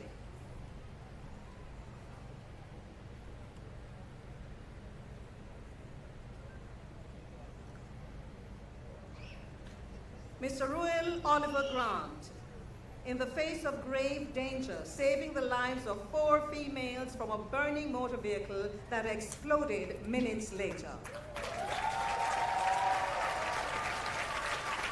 Mr. Grant is one of 2 men who assisted with the rescue of those 4 women after a motor vehicle accident on April 8 last year on the Rowlandsfield Main Road in St. Thomas. York Angelo Nugent, in the face of grave danger, saving the lives of 4 females from a burning motor vehicle that exploded minutes later.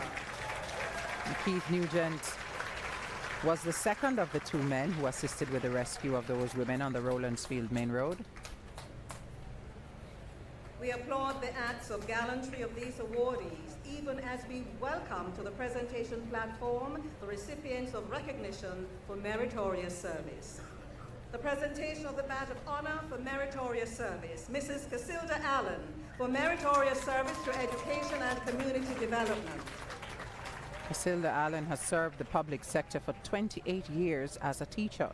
During her career, she taught at the infant, primary and all-age levels at 4 institutions in St. Mary. Bailey, for meritorious service in the tourism and hospitality industries. Charmaine Bailey has been a stalwart in the tourism industry, contributing 38 years of unbroken service in the sector.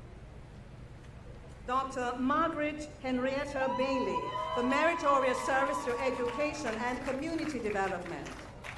For more than 4 decades, Dr. Bailey has dedicated her life to ensuring that the nation's children are not left behind academically.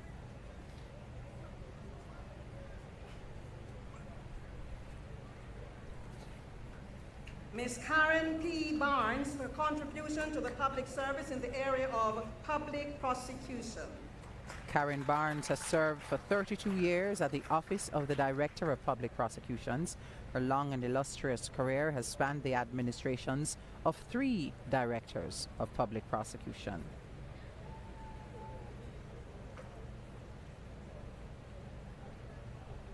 Mrs. Winnie Anne Marie Berry, Justice of the Peace for meritorious service in the field of education. Mrs. Berry has been serving the education sector with distinction for over 37 years. Her current role is Interim Director Principal of the National College for Educational Leadership. Mrs. Julia Eleanor Bonner Duet for contribution in the field of standardization at the Bureau of Standards of Jamaica. Mrs. Duet is Director of the Standards Division of the Bureau of Standards. She has over 25 years of experience in the field of standardization. Mr. Dwayne Omar Campbell for service to the Jamaica Urban Transit Company, JUTC. Mr. Campbell has been serving in the public sector for more than 23 years as a driver at the JUTC. Described as responsible, always going the extra mile to ensure the safety of his passengers.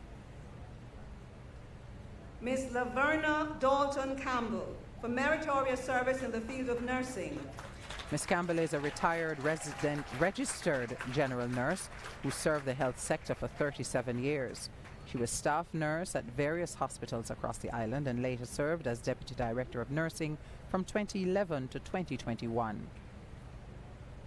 Mrs. Lurleen Winifred Lilith Christian for service in the field of music. Mrs. Christian is a talented musician who served the University of the West Indies, Mona, in the capacity of organist and pianist for over 20 years. She has also adjudicated for the Jamaica Cultural Development Commission in the area of music for their festival competition. She was a music teacher for over 30 years and taught music to numerous persons without compensation. A proud graduate of the Westwood High School in Trelawney.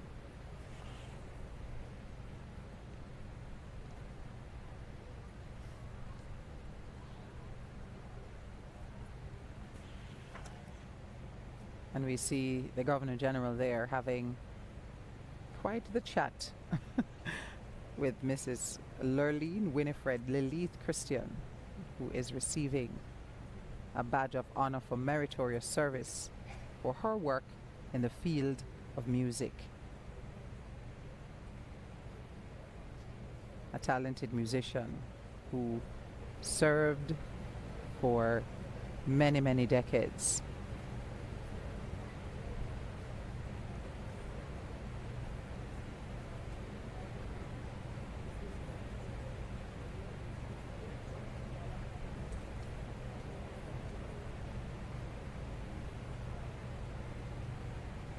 All right. And now we have that insignia being applied, and with a handshake they will escort Mrs. Christian off that platform. Ms. Tiffany Christina Edwards for service beyond duty as a member of the staff of the University Hospital of the West Indies.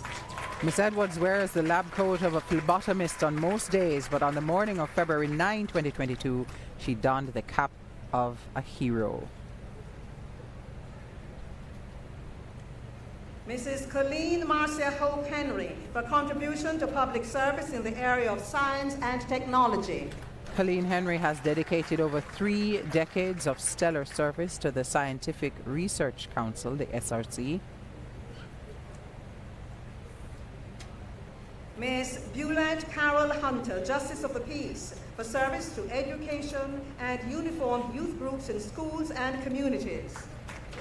Ms. Hunter is a dedicated Seventh-day Adventist and has spent most of her career shaping the lives of thousands of young people through her work with uniformed groups in schools and in communities. Mrs. Claudette Addison Genus, Justice of the Peace, for commendable community service through the East Jamaica Conference of Seventh-day Adventists. Claudette Genus has centered her life on service through the various ministries she has founded in her church.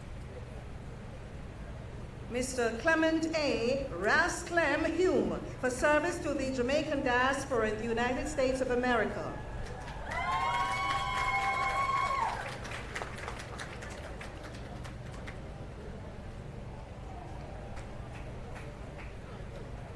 Mr. Hume has kept Jamaicans connected for over 15 years through his passion for media. Ms. Karen Natalie Johnson, for contribution to the public service at the St. Mary Parish Court. Ms. Karen Johnson has demonstrated selflessness at the highest level, transcending her role as court administrator at the St. Mary Parish Court. Reverend Patrick Anthony Jordan, Justice of the Peace, for religion, volunteerism, and community development. Over the years, Reverend Jordan has uplifted the less fortunate in the communities of St. Andrew South through his voluntary work and pastoring. Major Sheelin Persephone Mania, Justice of the Peace, for commendable service to the Jamaica Combined Cadet Force for over 40 years. Major Mania remains ready to lend her talents and time to helping youth become the best versions of themselves. Ms. Jewel Elizabeth Williams Plummer, for contribution to the public service in the area of public prosecution. Jewel Plummer is the epitome of quiet consistency and dedication. She has spent more than 40 years in the office of the DPP as a secretary. Mrs. Lorna Eugenie Rampasad, Justice of the Peace, for meritorious service to education, youth, and community development. For over 4 decades, Mrs. Rampasad has shaped the lives of the young men at Cornwall College in St. James. She served as an English teacher, guidance counselor, and vice principal at the school. Mr. Adolph Augustus Robb, for meritorious service to the education sector as a mathematics teacher. For Adolph Robb, teaching was and remains a calling. He spent nearly 50 years in the profession as a teacher of industrial arts and mathematics. He's taught at Tacky High, Brownstown High, and Thompsontown High schools, where he was a vice principal as well. Reverend Mr. Maurice C. Saunders, for contribution to legal education and the legal system. The award will be received by his son, Mr. Andrew Saunders. Maurice Saunders is a member of the first cohort of Commonwealth Caribbean training lawyers. For over 30 years, he has been preparing the future of Jamaica's legal fraternity. He spent his career championing the cause of the legal aid system in Jamaica. For meritorious service as an air traffic controller and special projects officer at the Jamaica Civil Aviation Authority. Orville Shaw was instrumental in the development and training of many of Jamaica's air traffic controllers, serving for over 40 years.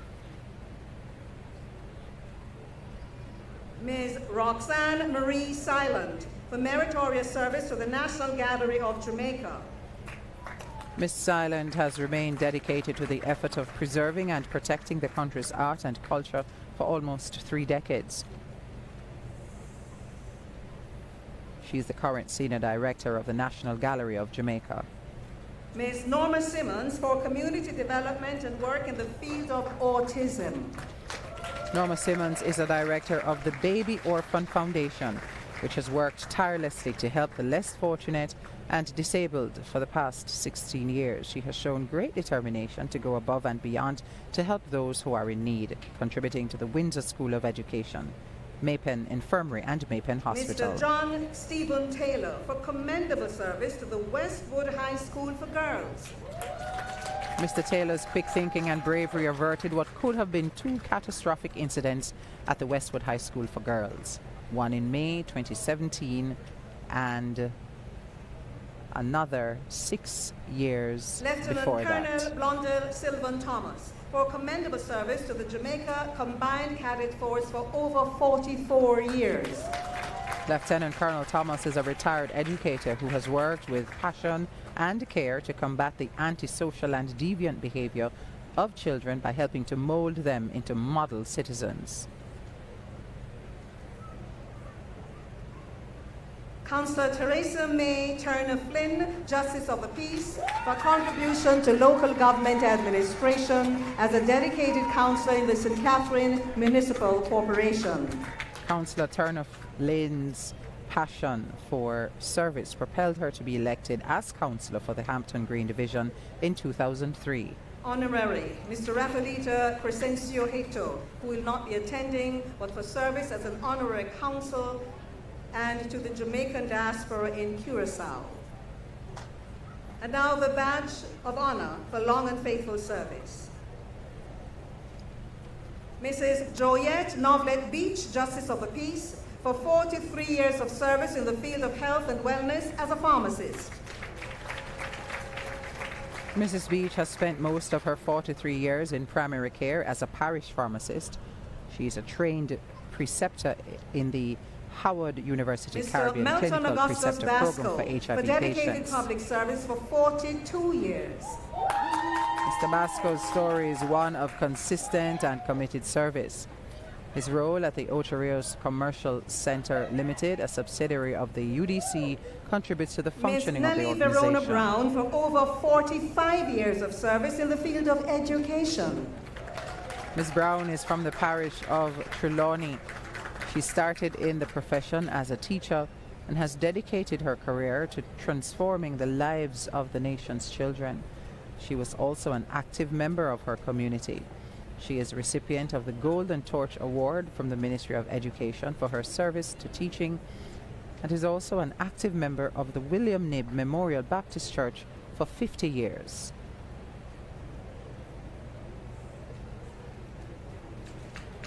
Ms. Pamela Marie Chuck, for 39 years of service to the Jamaica Civil Aviation Authority in the area of administration. Pamela Chuck joined the Jamaica Civil Aviation Authority in 1980.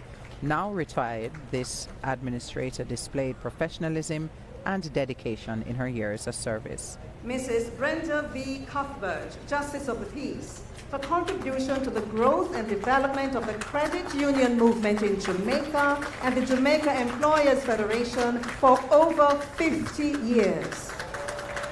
Mrs. Cuthbert served as CEO of the Jamaica Employers Federation, where she helped to enhance relationships with member companies through training and consulting.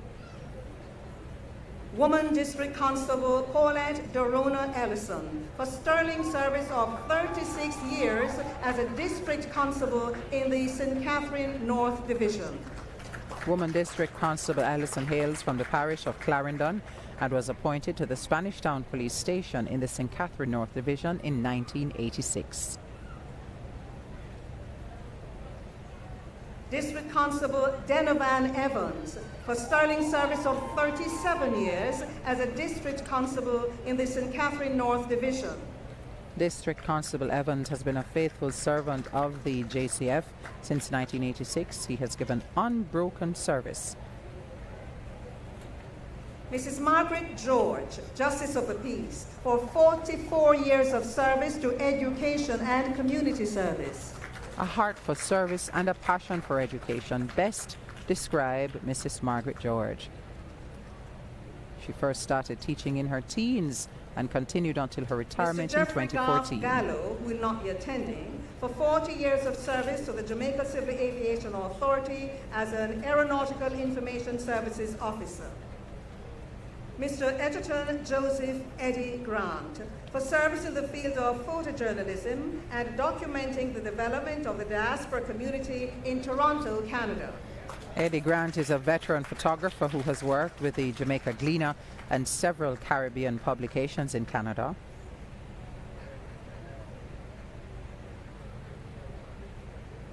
Mrs. Daisy Marcia Hamilton Menzies, for over 41 years of public service, in particular in the area of disaster preparedness and response. Mrs. Daisy Hamilton Menzies is a retired payroll officer at the Office of Disaster Preparedness and Emergency Management.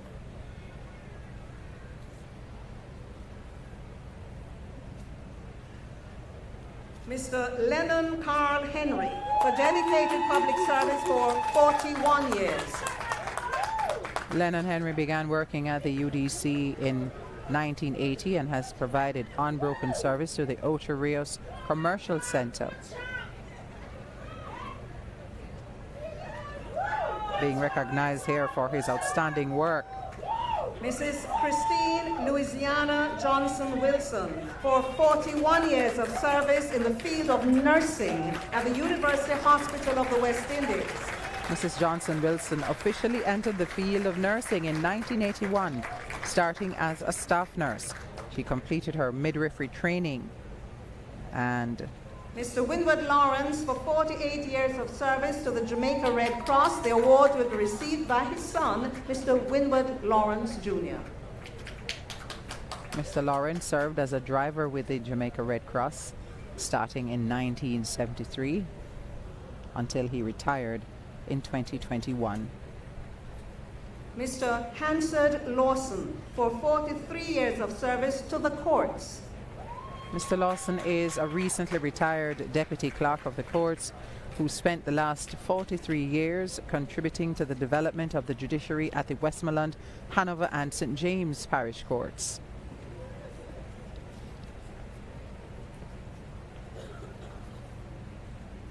Mr. Colin Colbert Horton Lyons, for 45 years of service to education and for community service. Technical training manager at the Caribbean Maritime University, Mr. Lyons has been significantly impacting the community in which he serves. Mr. Derek Anthony McIntosh, who will not be attending, for service to the Consulate General of Jamaica in Toronto and to the Jamaica diaspora in the Greater Toronto area. Miss Mary Jane, Miss Eileen Malcolm, for service to the Kingston Public Hospital for 50 years. Miss Eileen assumed the position of porter at the KPH in 1973. She's a prime example of what it means to go above and beyond the call of duty.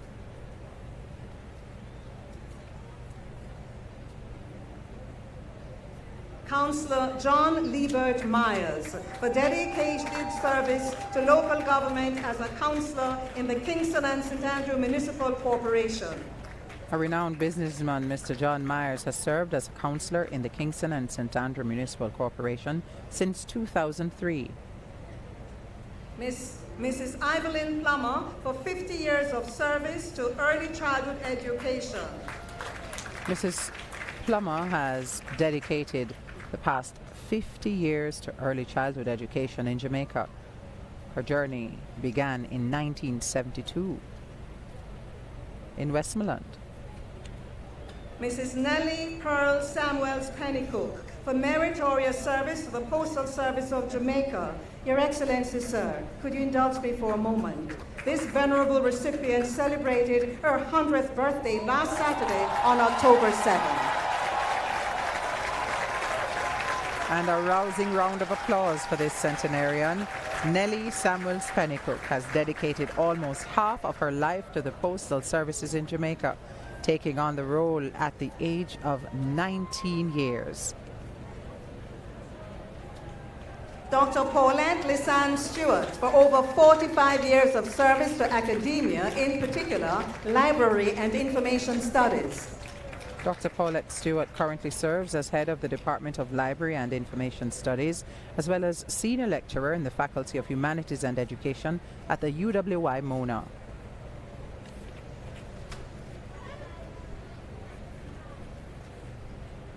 Mr. Garnet A. Sutton, for 41 years of service to the Jamaica Civil Aviation Authority as an air traffic controller.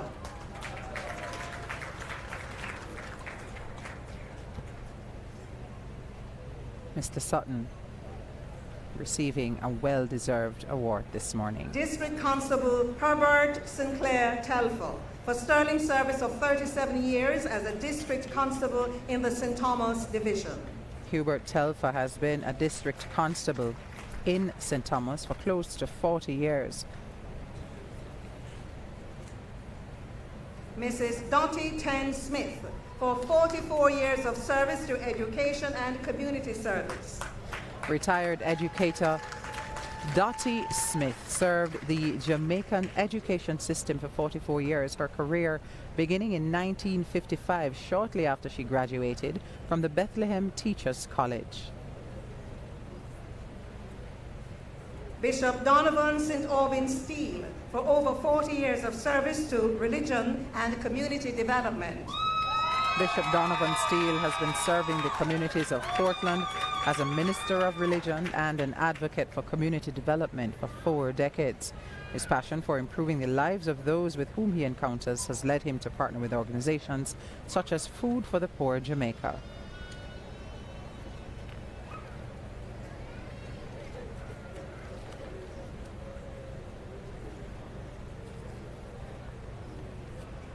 Ms. Lorna Edna Thompson for 42 years of service in the field of nursing.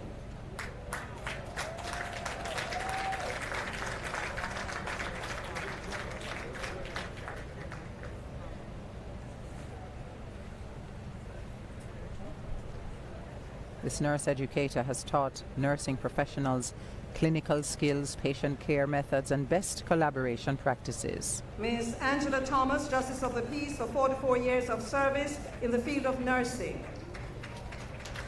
Ms. Thomas served 5 hospitals across the island, including the St. Joseph's Hospital in Kingston, where she now works.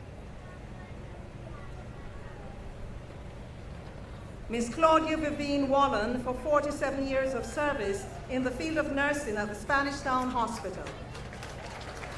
Ms. Wallen has been serving in the field of nursing since 1976. In her current role as a nurse anesthetist, Ms. Wallen provides pain medication care for patients before, during, and after surgery.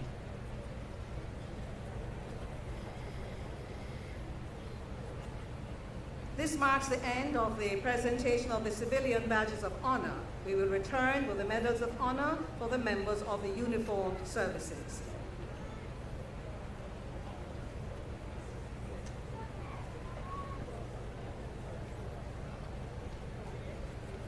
You will notice on screen our very able sign language interpreter, Ms. Antoinette Aiken, the holder of an Order of Distinction in the officer class bestowed on her a few years ago. I believe it was in 2020. She is, of course, providing services to ensure that we have a more inclusive event this morning and can share with members of the community who are hearing impaired.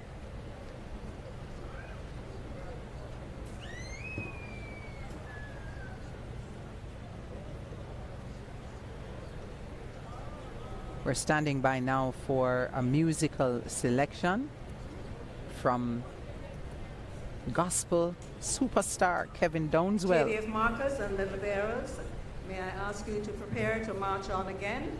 JDF Marcus and medal bearers, may I ask you to prepare to march on again. And of course, that was the voice of the orator here for this morning's proceedings, Ms. Faye Ellington, also the holder of an Order of Distinction.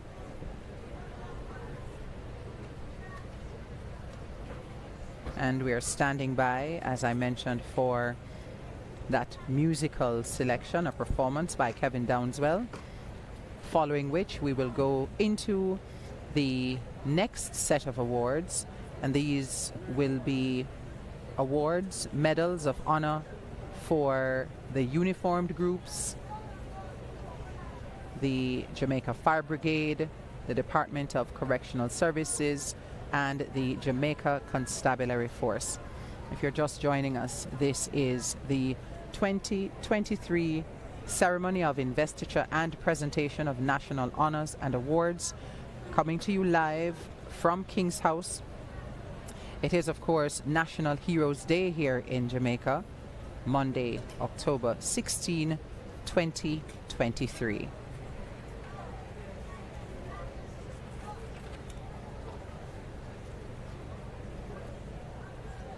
$205 awards being given out this morning here at King's House, all part of our national system of honors and awards made possible under the National Honors and Awards Act.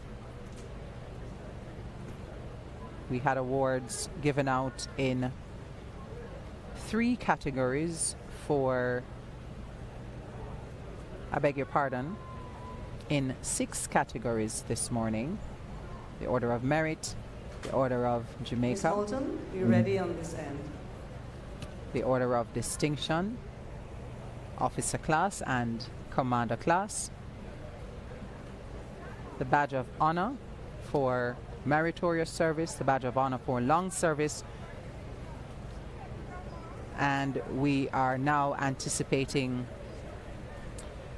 the award of Medals of Honor for members of His the Excellency the uniformed Governor groups. General, acting in accordance with the provisions of the relevant regulations made under Section 7 of the National Honors and Awards Act, has been pleased to award the Medal of Honor with effect from the 23rd of May, 2023, to the following members of the uniformed services.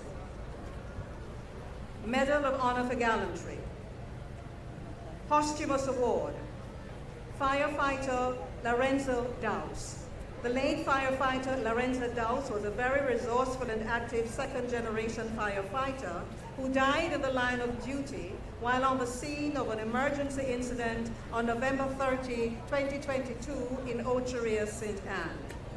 The medal will be received by his father, Assistant Superintendent Garnet Dowse.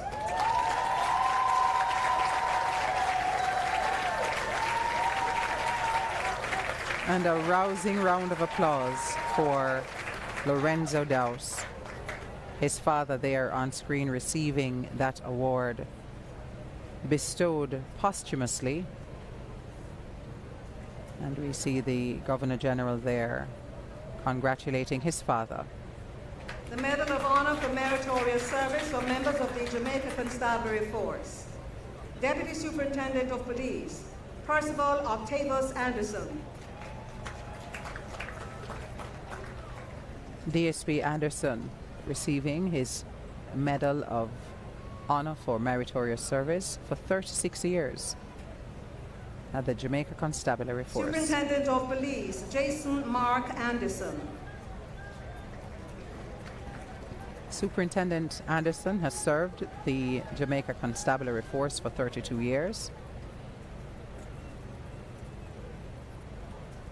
Superintendent of Police, Samuel Isaac Blake. Superintendent Blake receiving an award for 31 years of service.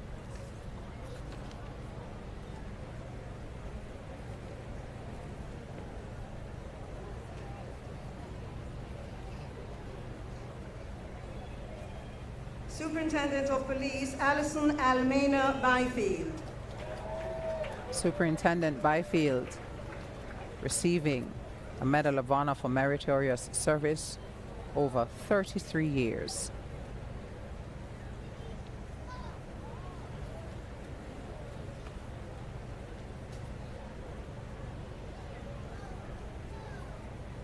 Superintendent of Police, Mercedes Grace Curry.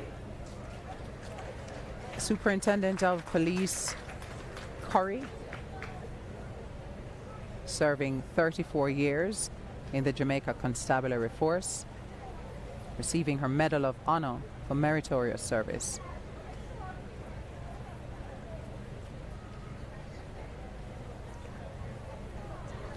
Deputy Superintendent of Police, Nigel Amon Cunningham. Deputy Superintendent of Police, Nigel Cunningham. Superintendent of Police, Dwayne Fitzgerald Daly.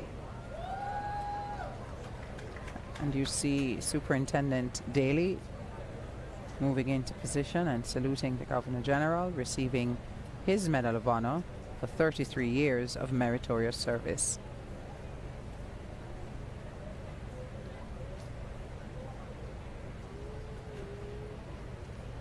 Deputy Superintendent of Police Andrew Anthony Edwards.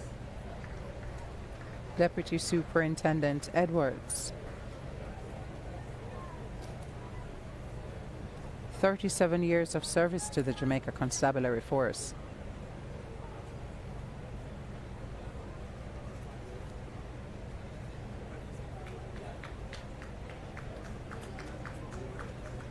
Deputy Superintendent of Police Linroy Somerville Edwards. DSP Edwards,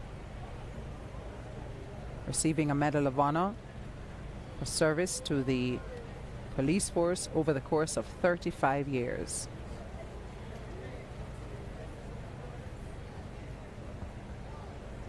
Senior Superintendent of Police Gary Anthony Francis.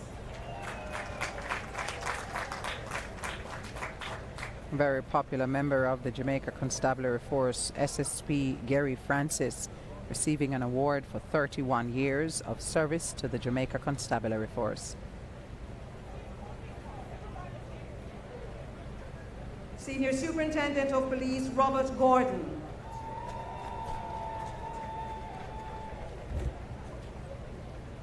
Senior Superintendent Gordon, 32 years of service to the Jamaica Constabulary Force.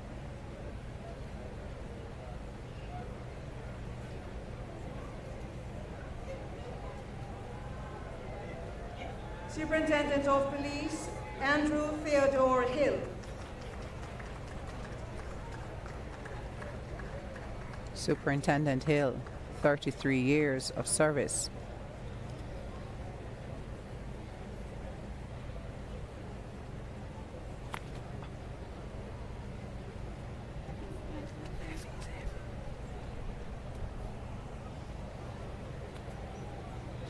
Superintendent of Police Winston Lloyd Hunt. Superintendent Hunt, receiving an award for 36 years of meritorious service to the Jamaica Constabulary Force. Superintendent of Police Richard Antonio Hilton.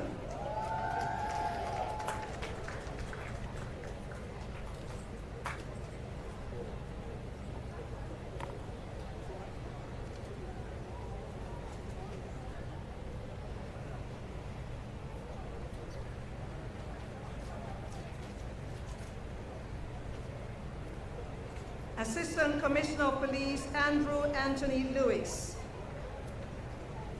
Assistant Commissioner Lewis, a serving member of the Jamaica Constabulary Force for 27 years.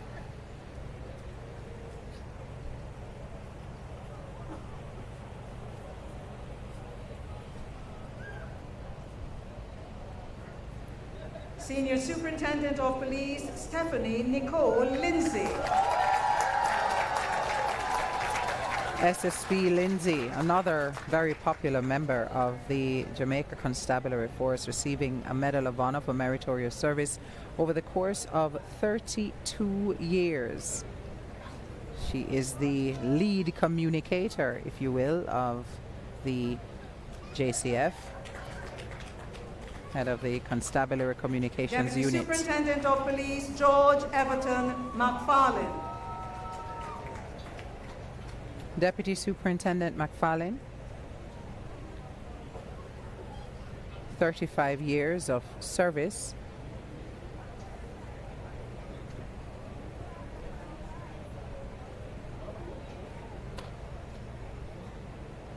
Assistant Commissioner of Police Gary Anthony Mackenzie. DSP,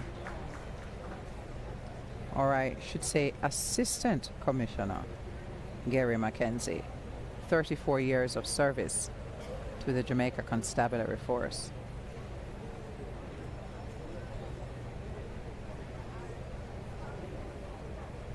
Senior Superintendent of Police Anthony Hugh McLaughlin.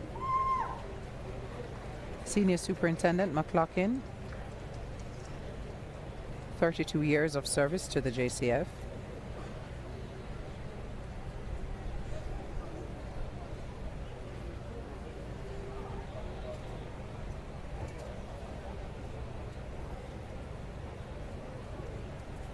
Superintendent of Police Jervis Anthony Moore. Superintendent Moore, serving 36 years in the Jamaica Constabulary Force.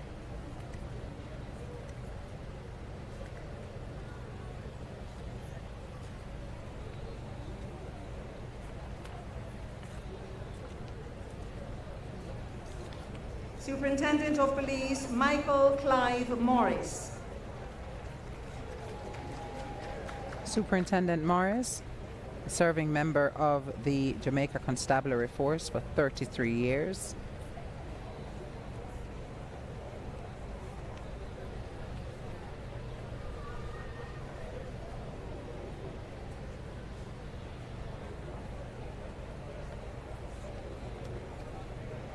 Senior Superintendent of Police Dwight Dean Powell. SSP Powell has been a member of the JCF for 33 years, receiving a Medal of Honor for meritorious service this morning. Bright smiles and a firm handshake with the Governor General. Senior Superintendent of Police Calvin George Small. Senior Superintendent Small, receiving a medal for 35 years of meritorious service.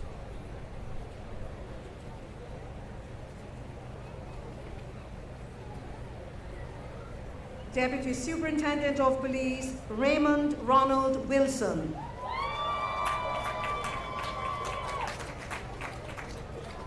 DSP Wilson, another well-known figure.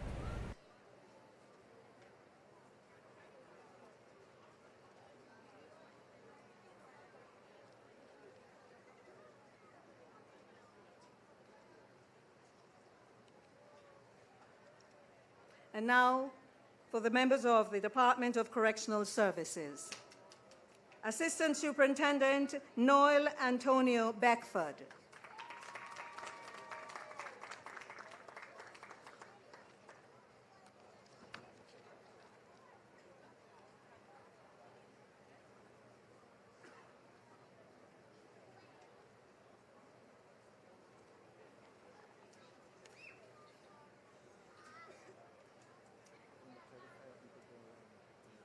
Assistant Superintendent Carol Joan Johnson, Officer.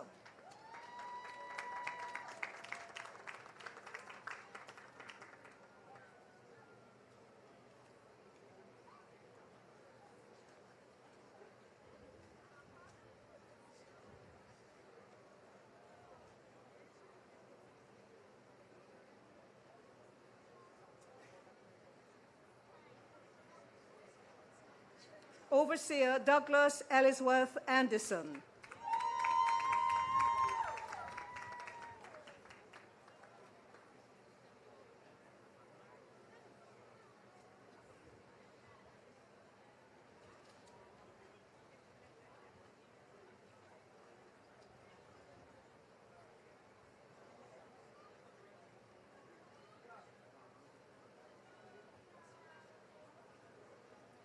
Overseer Leighton Augustus Bailey. Overseer Bailey, receiving an award for 37 years of service.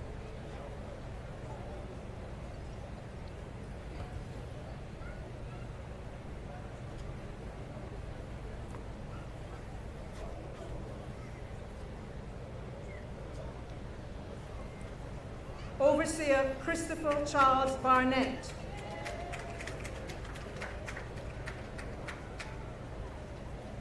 Overseer Barnett, another member of the Department of Correctional Services, another officer receiving a Medal of Honor for 37 years of service this morning.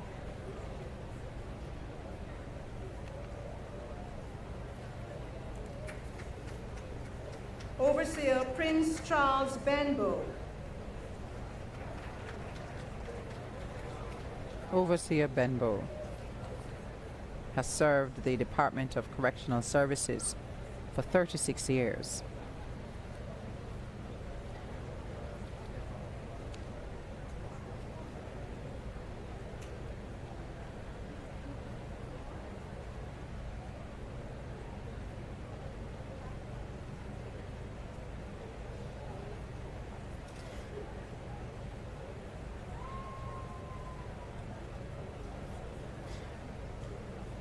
Short conversation there between the Governor General and Overseer Benbow. Overseer John Jr. Gillespie.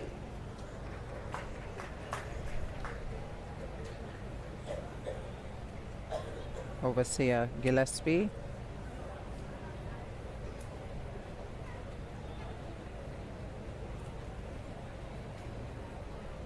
Being recognized for 33 years of service to the Correctional Services Department. Overseer Oliver George Loney. Overseer Loney. 32 years of service to the Department of Correctional Services.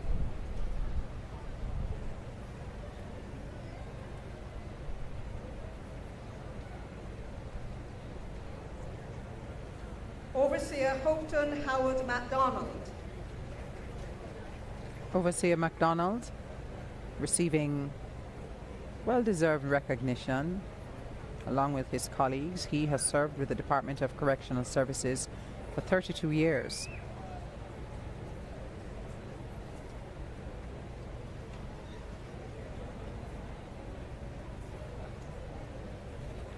Overseer Delroy Oliver Nicholson.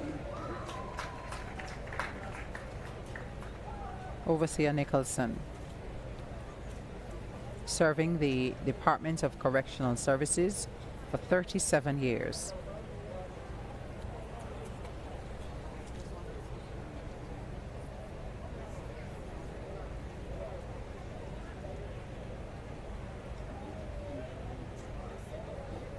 Overseer Michael Wayne Anthony Mackenzie. Overseer Mackenzie, serving 37 years with the Department of Correctional Services.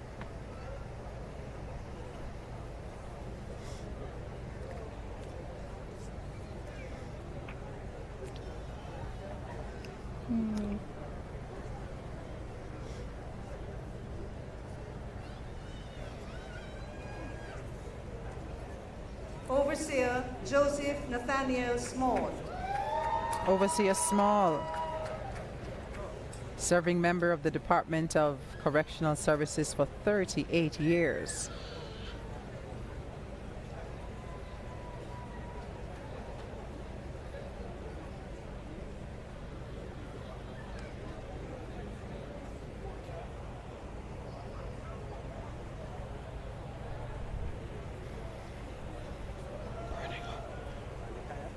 Staff Officer Oliver Leecroft Morgan.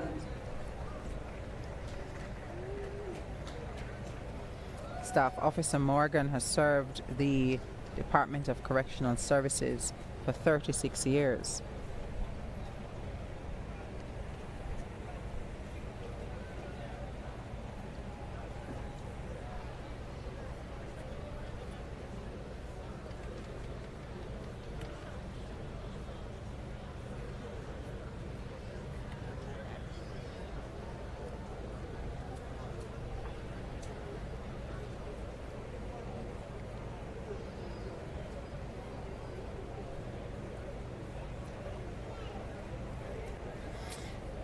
We are approaching the conclusion of this year's National Honors and Awards ceremony of investiture and presentation here at King's House.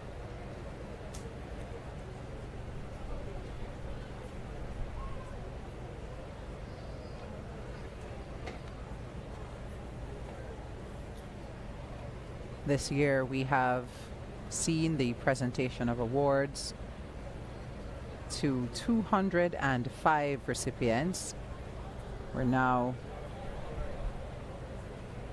in the section of awards, medals of honor for the uniformed groups.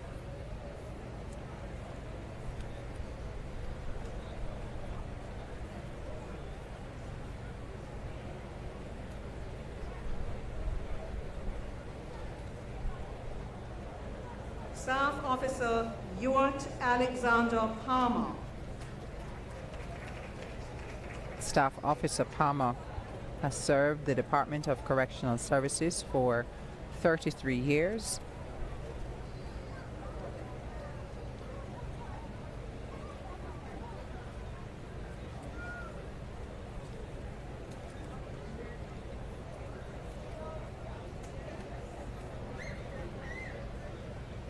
Thank you, Your Excellency.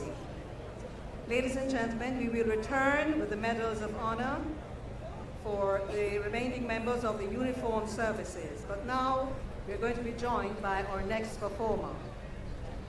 Our final performer is Mr. Kevin Downswell. He needs little or no introduction. The multifaceted father, husband, ordained evangelist, author, motivational speaker, and award-winning international recording artist has shared his blessings generously. His personal testimony has propelled him to the top tier of gospel singers in Jamaica, the wider Caribbean, and increasingly the world. With 4 soul-stirring worship albums that have given us songs such as You Make Me Stronger, Close to You, Carry Me, If It's Not You, he continues to impact lives. His latest production, the EP Carry Me, celebrates grace, his hit single. Let us give a warm welcome to the remarkable Mr. Kevin Downswell as he shares with us this morning Grace featuring Lucas Music.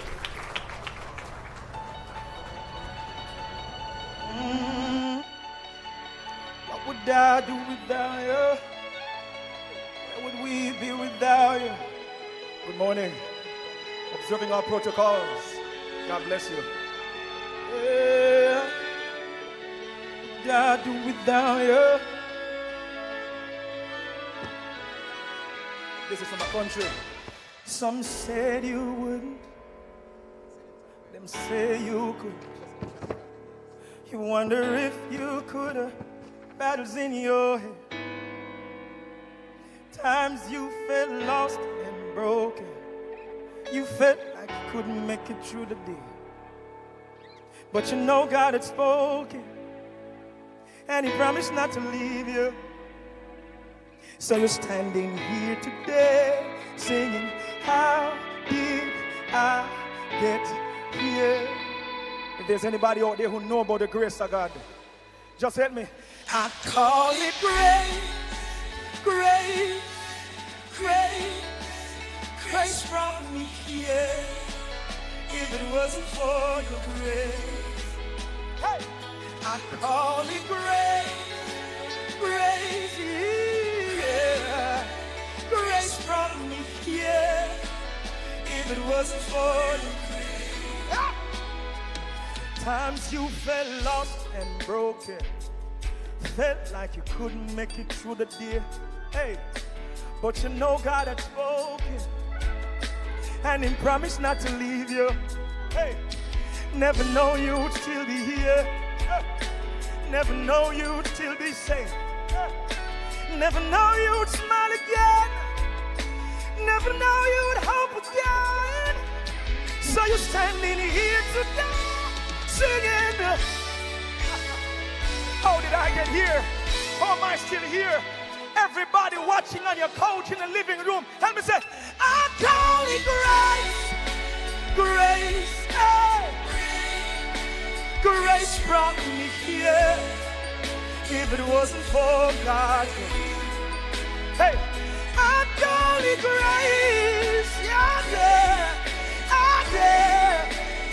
Grace brought me here. All the awardings, you know this, you know this, you know this. Somebody say, oh. Oh. Oh. Oh.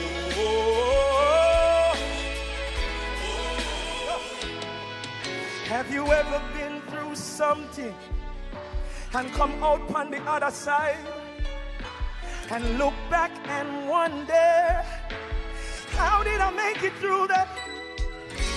You know it's a miracle, cause God is with you, bro. Hey. For without him, where would we? I want you to help me sing the chorus right here. Say, I call it grace. Grace. Nice.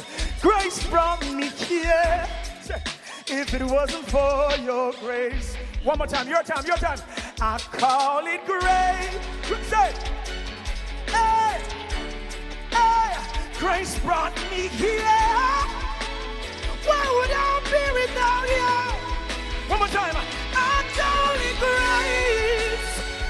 I call it grace. Grace brought me here. I should have lost my mind. I should have lost my mind.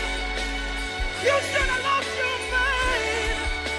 But look where God has brought you from. I should have known that. If it had been for Jesus, where would you be? But just feel like praise God. Anybody out there feel like praise God for a second? I want to say thank you. I want to say thank you. I want to say thank you. It's a grateful day. It's a grateful day. I want to say thank you, boy. Father, we tell you thanks for my country. Look where you brought us from. It's all because of your grace, Jesus. Why we're still standing. So we love you. Father, we love you. Somebody say, Father, I love you. Somebody say, God, I love you. God bless you.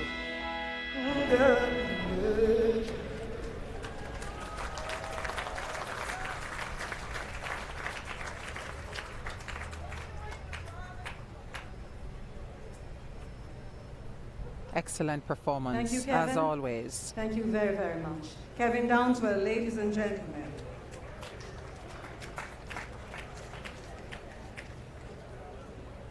Your Excellency, may I invite you to prepare, you're not quite there yet, to prepare to make the final batch of honors and awards. And that final batch will be for members of the Jamaica Fire Brigade, officers of the Jamaica Fire Brigade. There will be 31 medals of honor for the Fire Brigade this morning. Medals of honor for meritorious service.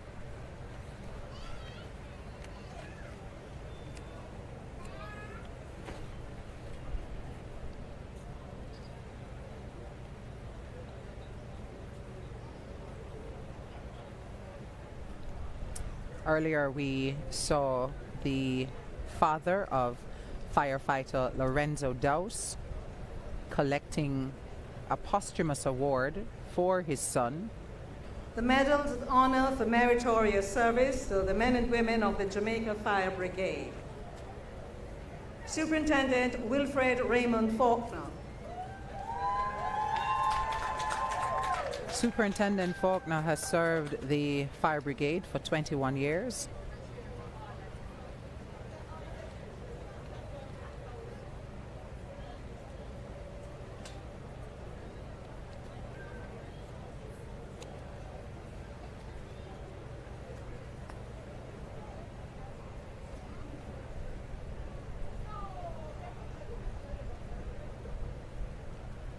Assistant Superintendent Ricardo Dyer. Assistant Superintendent Dyer receiving a Medal of Honor for 23 years of meritorious service to the Jamaica Fire Brigade.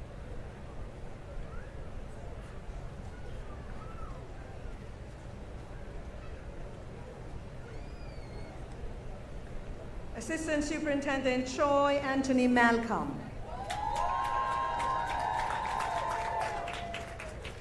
Assistant Superintendent Malcolm, serving member of the Jamaica Fire Brigade for 24 years.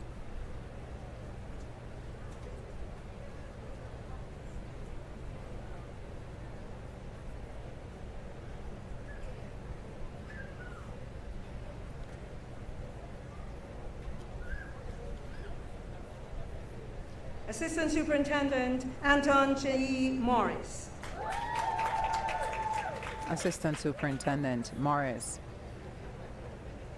another officer of the JFB, the Fire Brigade, receiving a medal for 24 years of service this morning.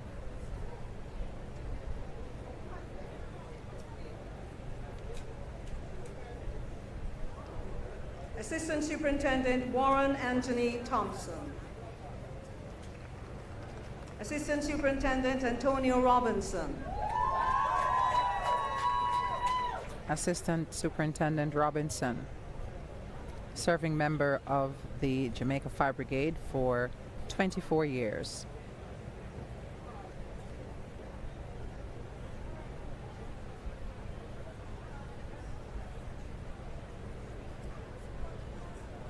District Officer Kirk Neil Atkinson. District Officer Atkinson, 27 years of service to the Fire Brigade.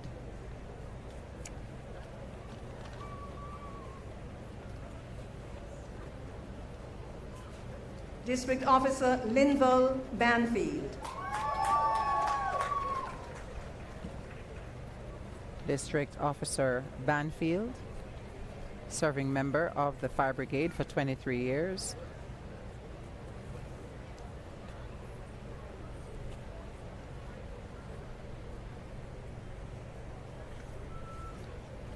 District Officer Omar Garth Barnes. District Officer Barnes, 24 years of meritorious service to the Jamaica Fire Brigade.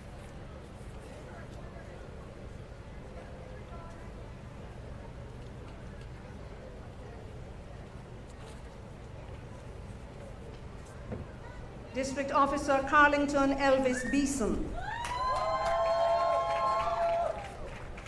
District Officer Beeson, 24 years of service to the Jamaica Fire Brigade.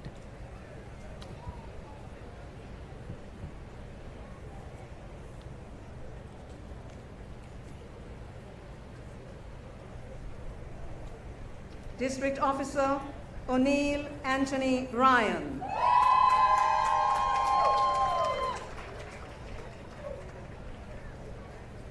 District Officer Brian, 26 years of service to the Fire Brigade.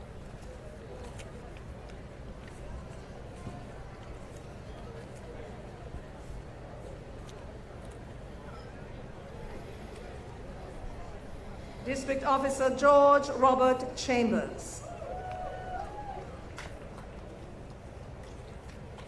District Officer Chambers, 25 years of service to the Fire Brigade.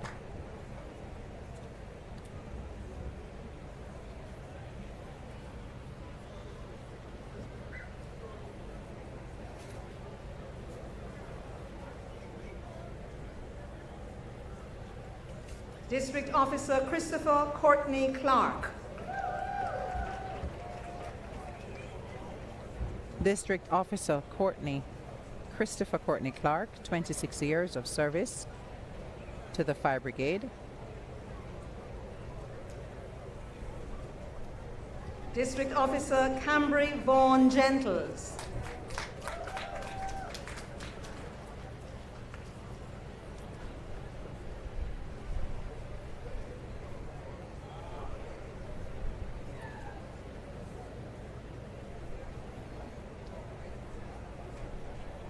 District Officer Fitzroy Green.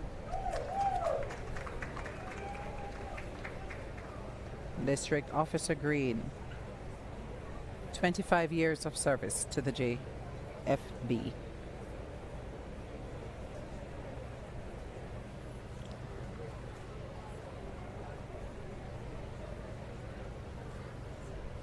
District Officer Carrie Ann Italy Heron. District Officer Heron, 21 years of service to the Fire Brigade.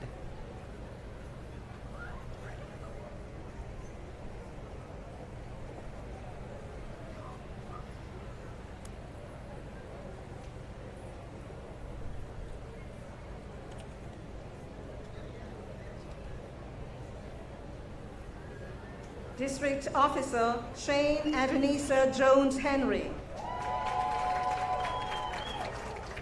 District Officer Jones Henry has been a serving member of the Jamaica Fire Brigade for 26 years, receiving a Medal of Honor for meritorious service this morning.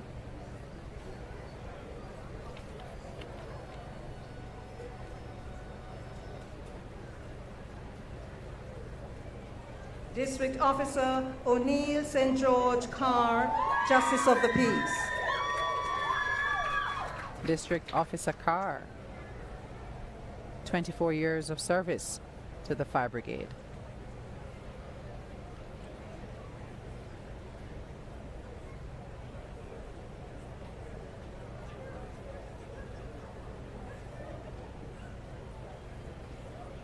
District Officer Lesline Jean Kidd.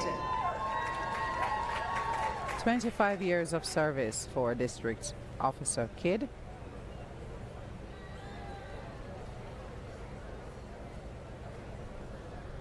We are approaching the end of the presentations to the Jamaica Fire Brigade. A few more to go.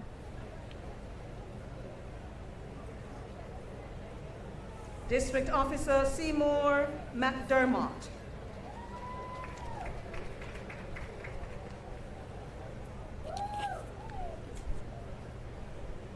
District Officer McDermott, 26 years of service to the Fire Brigade.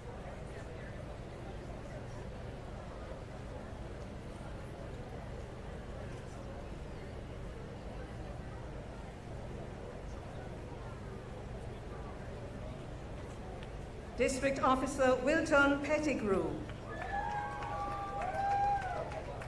32 years of service under his belt, receiving a medal for meritorious service this morning.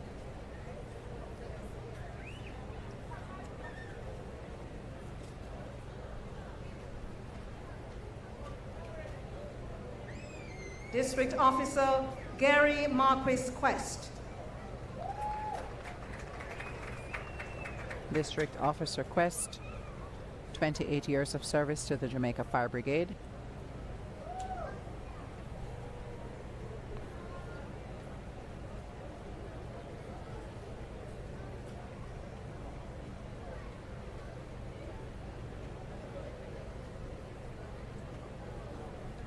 District Officer Chrissy Antoinette Richardson. District Officer Richardson, serving member of the Jamaica Fire Brigade for 27 years.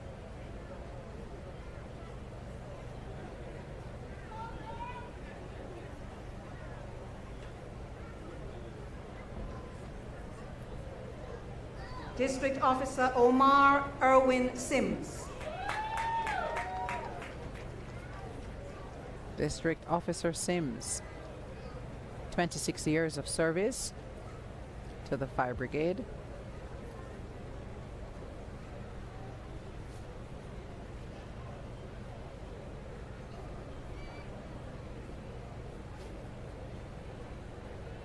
District Officer Gregory Anthony Tucker.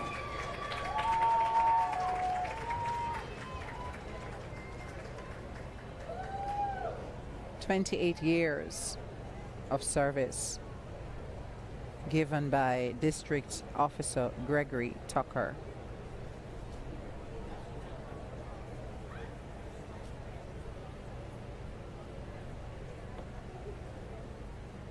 District Officer Gary Oliver Watson. District Officer Gary Watson, 25 years of service to the Fire Brigade.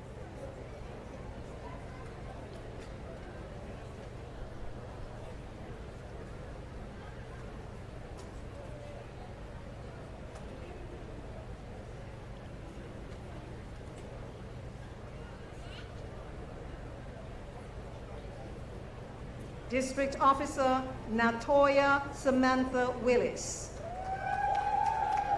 District Officer Willis. 23 years of service to the Jamaica Fire Brigade.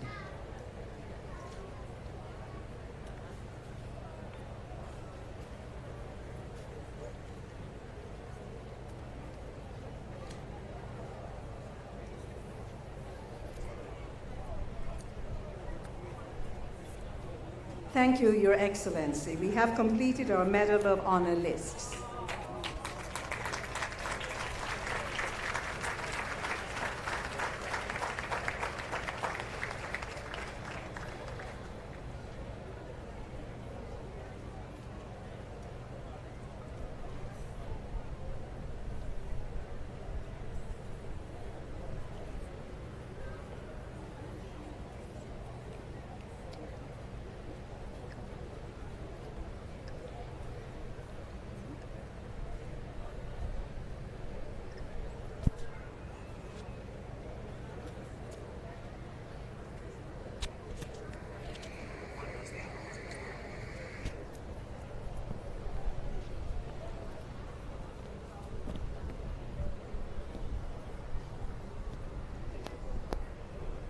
And we are at the end of the formal presentation of awards. 200 national honors and awards this morning. We are just about to close the official proceedings.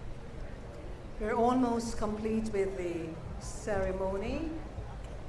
And I'm going to remind you that at the end of the ceremony, the Prime Minister will be going across to greet the recipients. We're going to ask you to just allow that movement to take place. Thank you.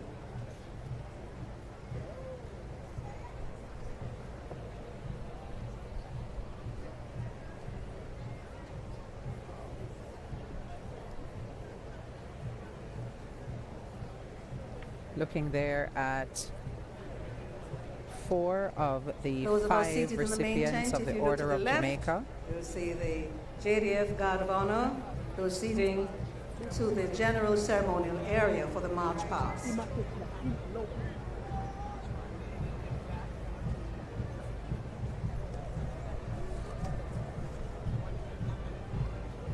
The Guard of Honor will return. If you listen carefully, you will hear the strains of the Jamaica Military Band as the Guard of Honor makes its way back to the parade area. The Governor General is on his way.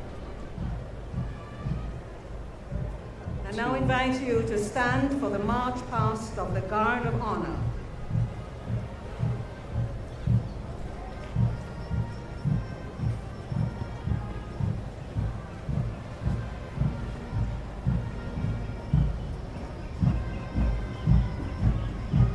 That march past of the Guard of Honor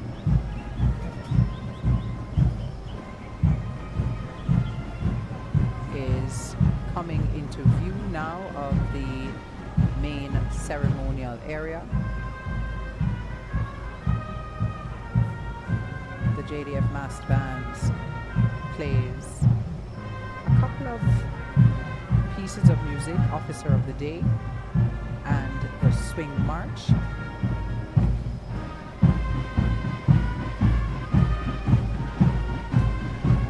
Once they come into view and take up their official position on the ceremonial grounds, we will have the playing of the national anthem, the singing rather of the national anthem. So we'll have both verses of the national anthem being sung, and that will signal the official end to this morning's proceedings. Conductor of the massed bands this morning, massed bands and corps of drums, The conductor is Lieutenant Rafael Salazar, the Director of Music of the Jamaica Defense Force.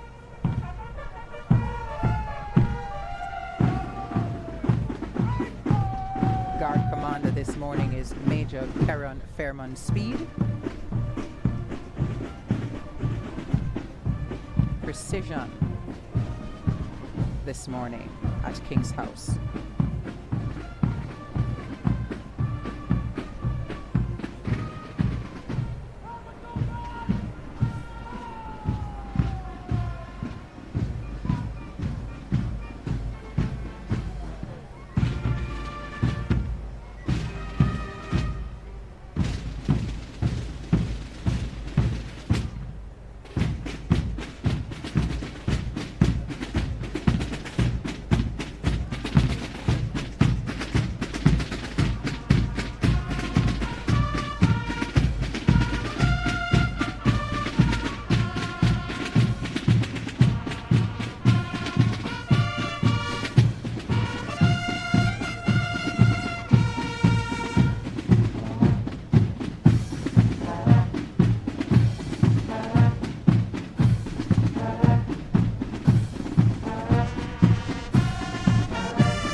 Proceedings. Dignitaries, ladies and gentlemen, this concludes our presentation of the 2023 National Honours and Awards Ceremony of Investiture at King's House. Please remain standing for the singing of the national anthem led by Captain Hugh Dowse.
Thank you. Please remain standing for the departure of our officials of state and government, led by their Excellencies the Governor General and the Most Honorable Lady Allen, the Prime Minister and the Most Honorable Mrs. Holness.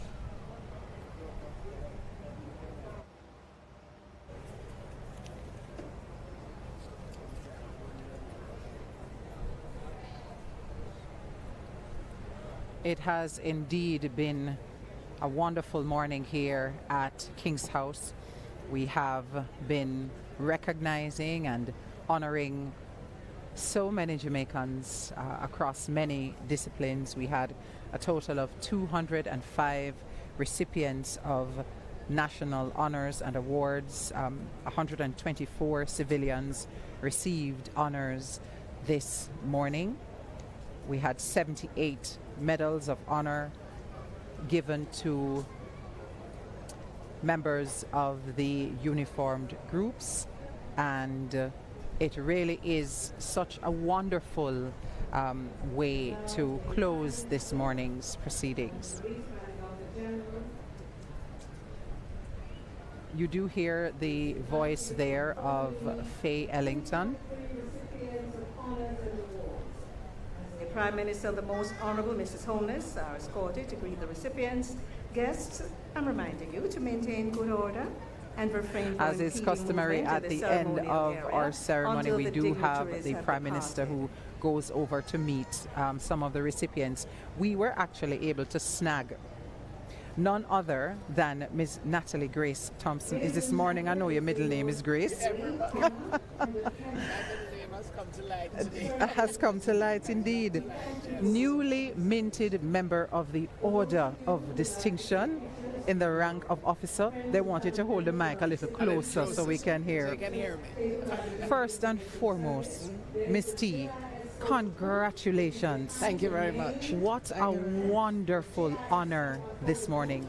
I have to start by asking you to just share how you're feeling in this moment.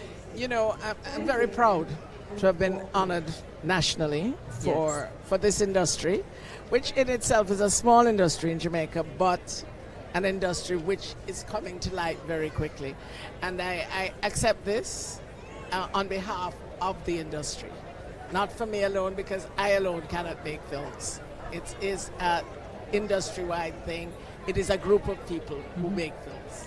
And it is a labor of love and has always been when it comes to the creative industries. Sometimes it's love, sometimes it's the work. But you know, you have to love it to be able to do it. And I suppose over the years I have loved it and continued to do it. And it's been a long time. Talk to us a little bit about some of the key points of your journey in terms of credits. I mean, feature films, TV shows, cocktails, cool run-ins, how Stella got her groove back, Third World Cup, some really popular movies there.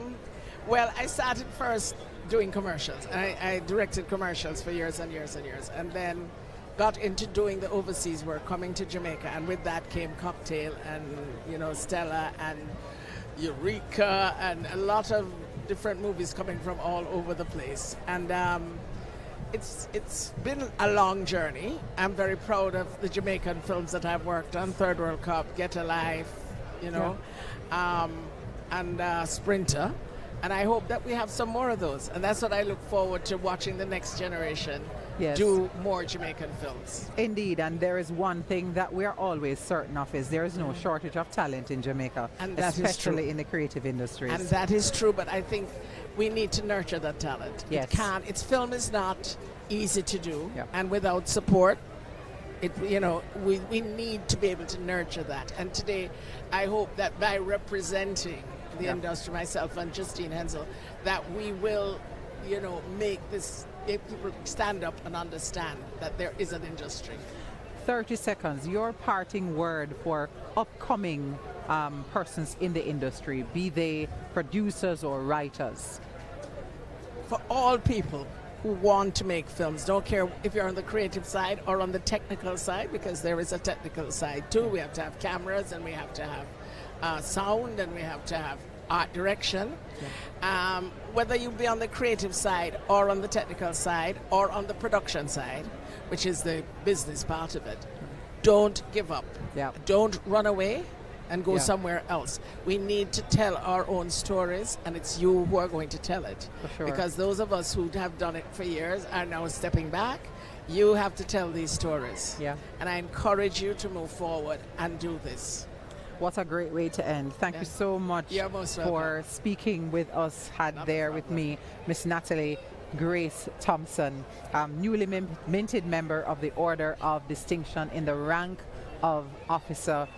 Ms. Thompson is the head cook and bottle washer at Cinicom, receiving her award this morning for contribution to the development of the film industry in Jamaica, and such a powerful storyteller. And we are so happy that as a team alongside the Jamaica Information Service, we could get to share some of these amazing stories with you this morning. It has been my distinct pleasure to host, to continue to anchor, to provide you with broadcast content, color commentary for the 2023 ceremony of investiture and installation of the National Honors and Awards, working alongside the team at the Jamaica Information Service in collaboration with a host of partners, the JCDC,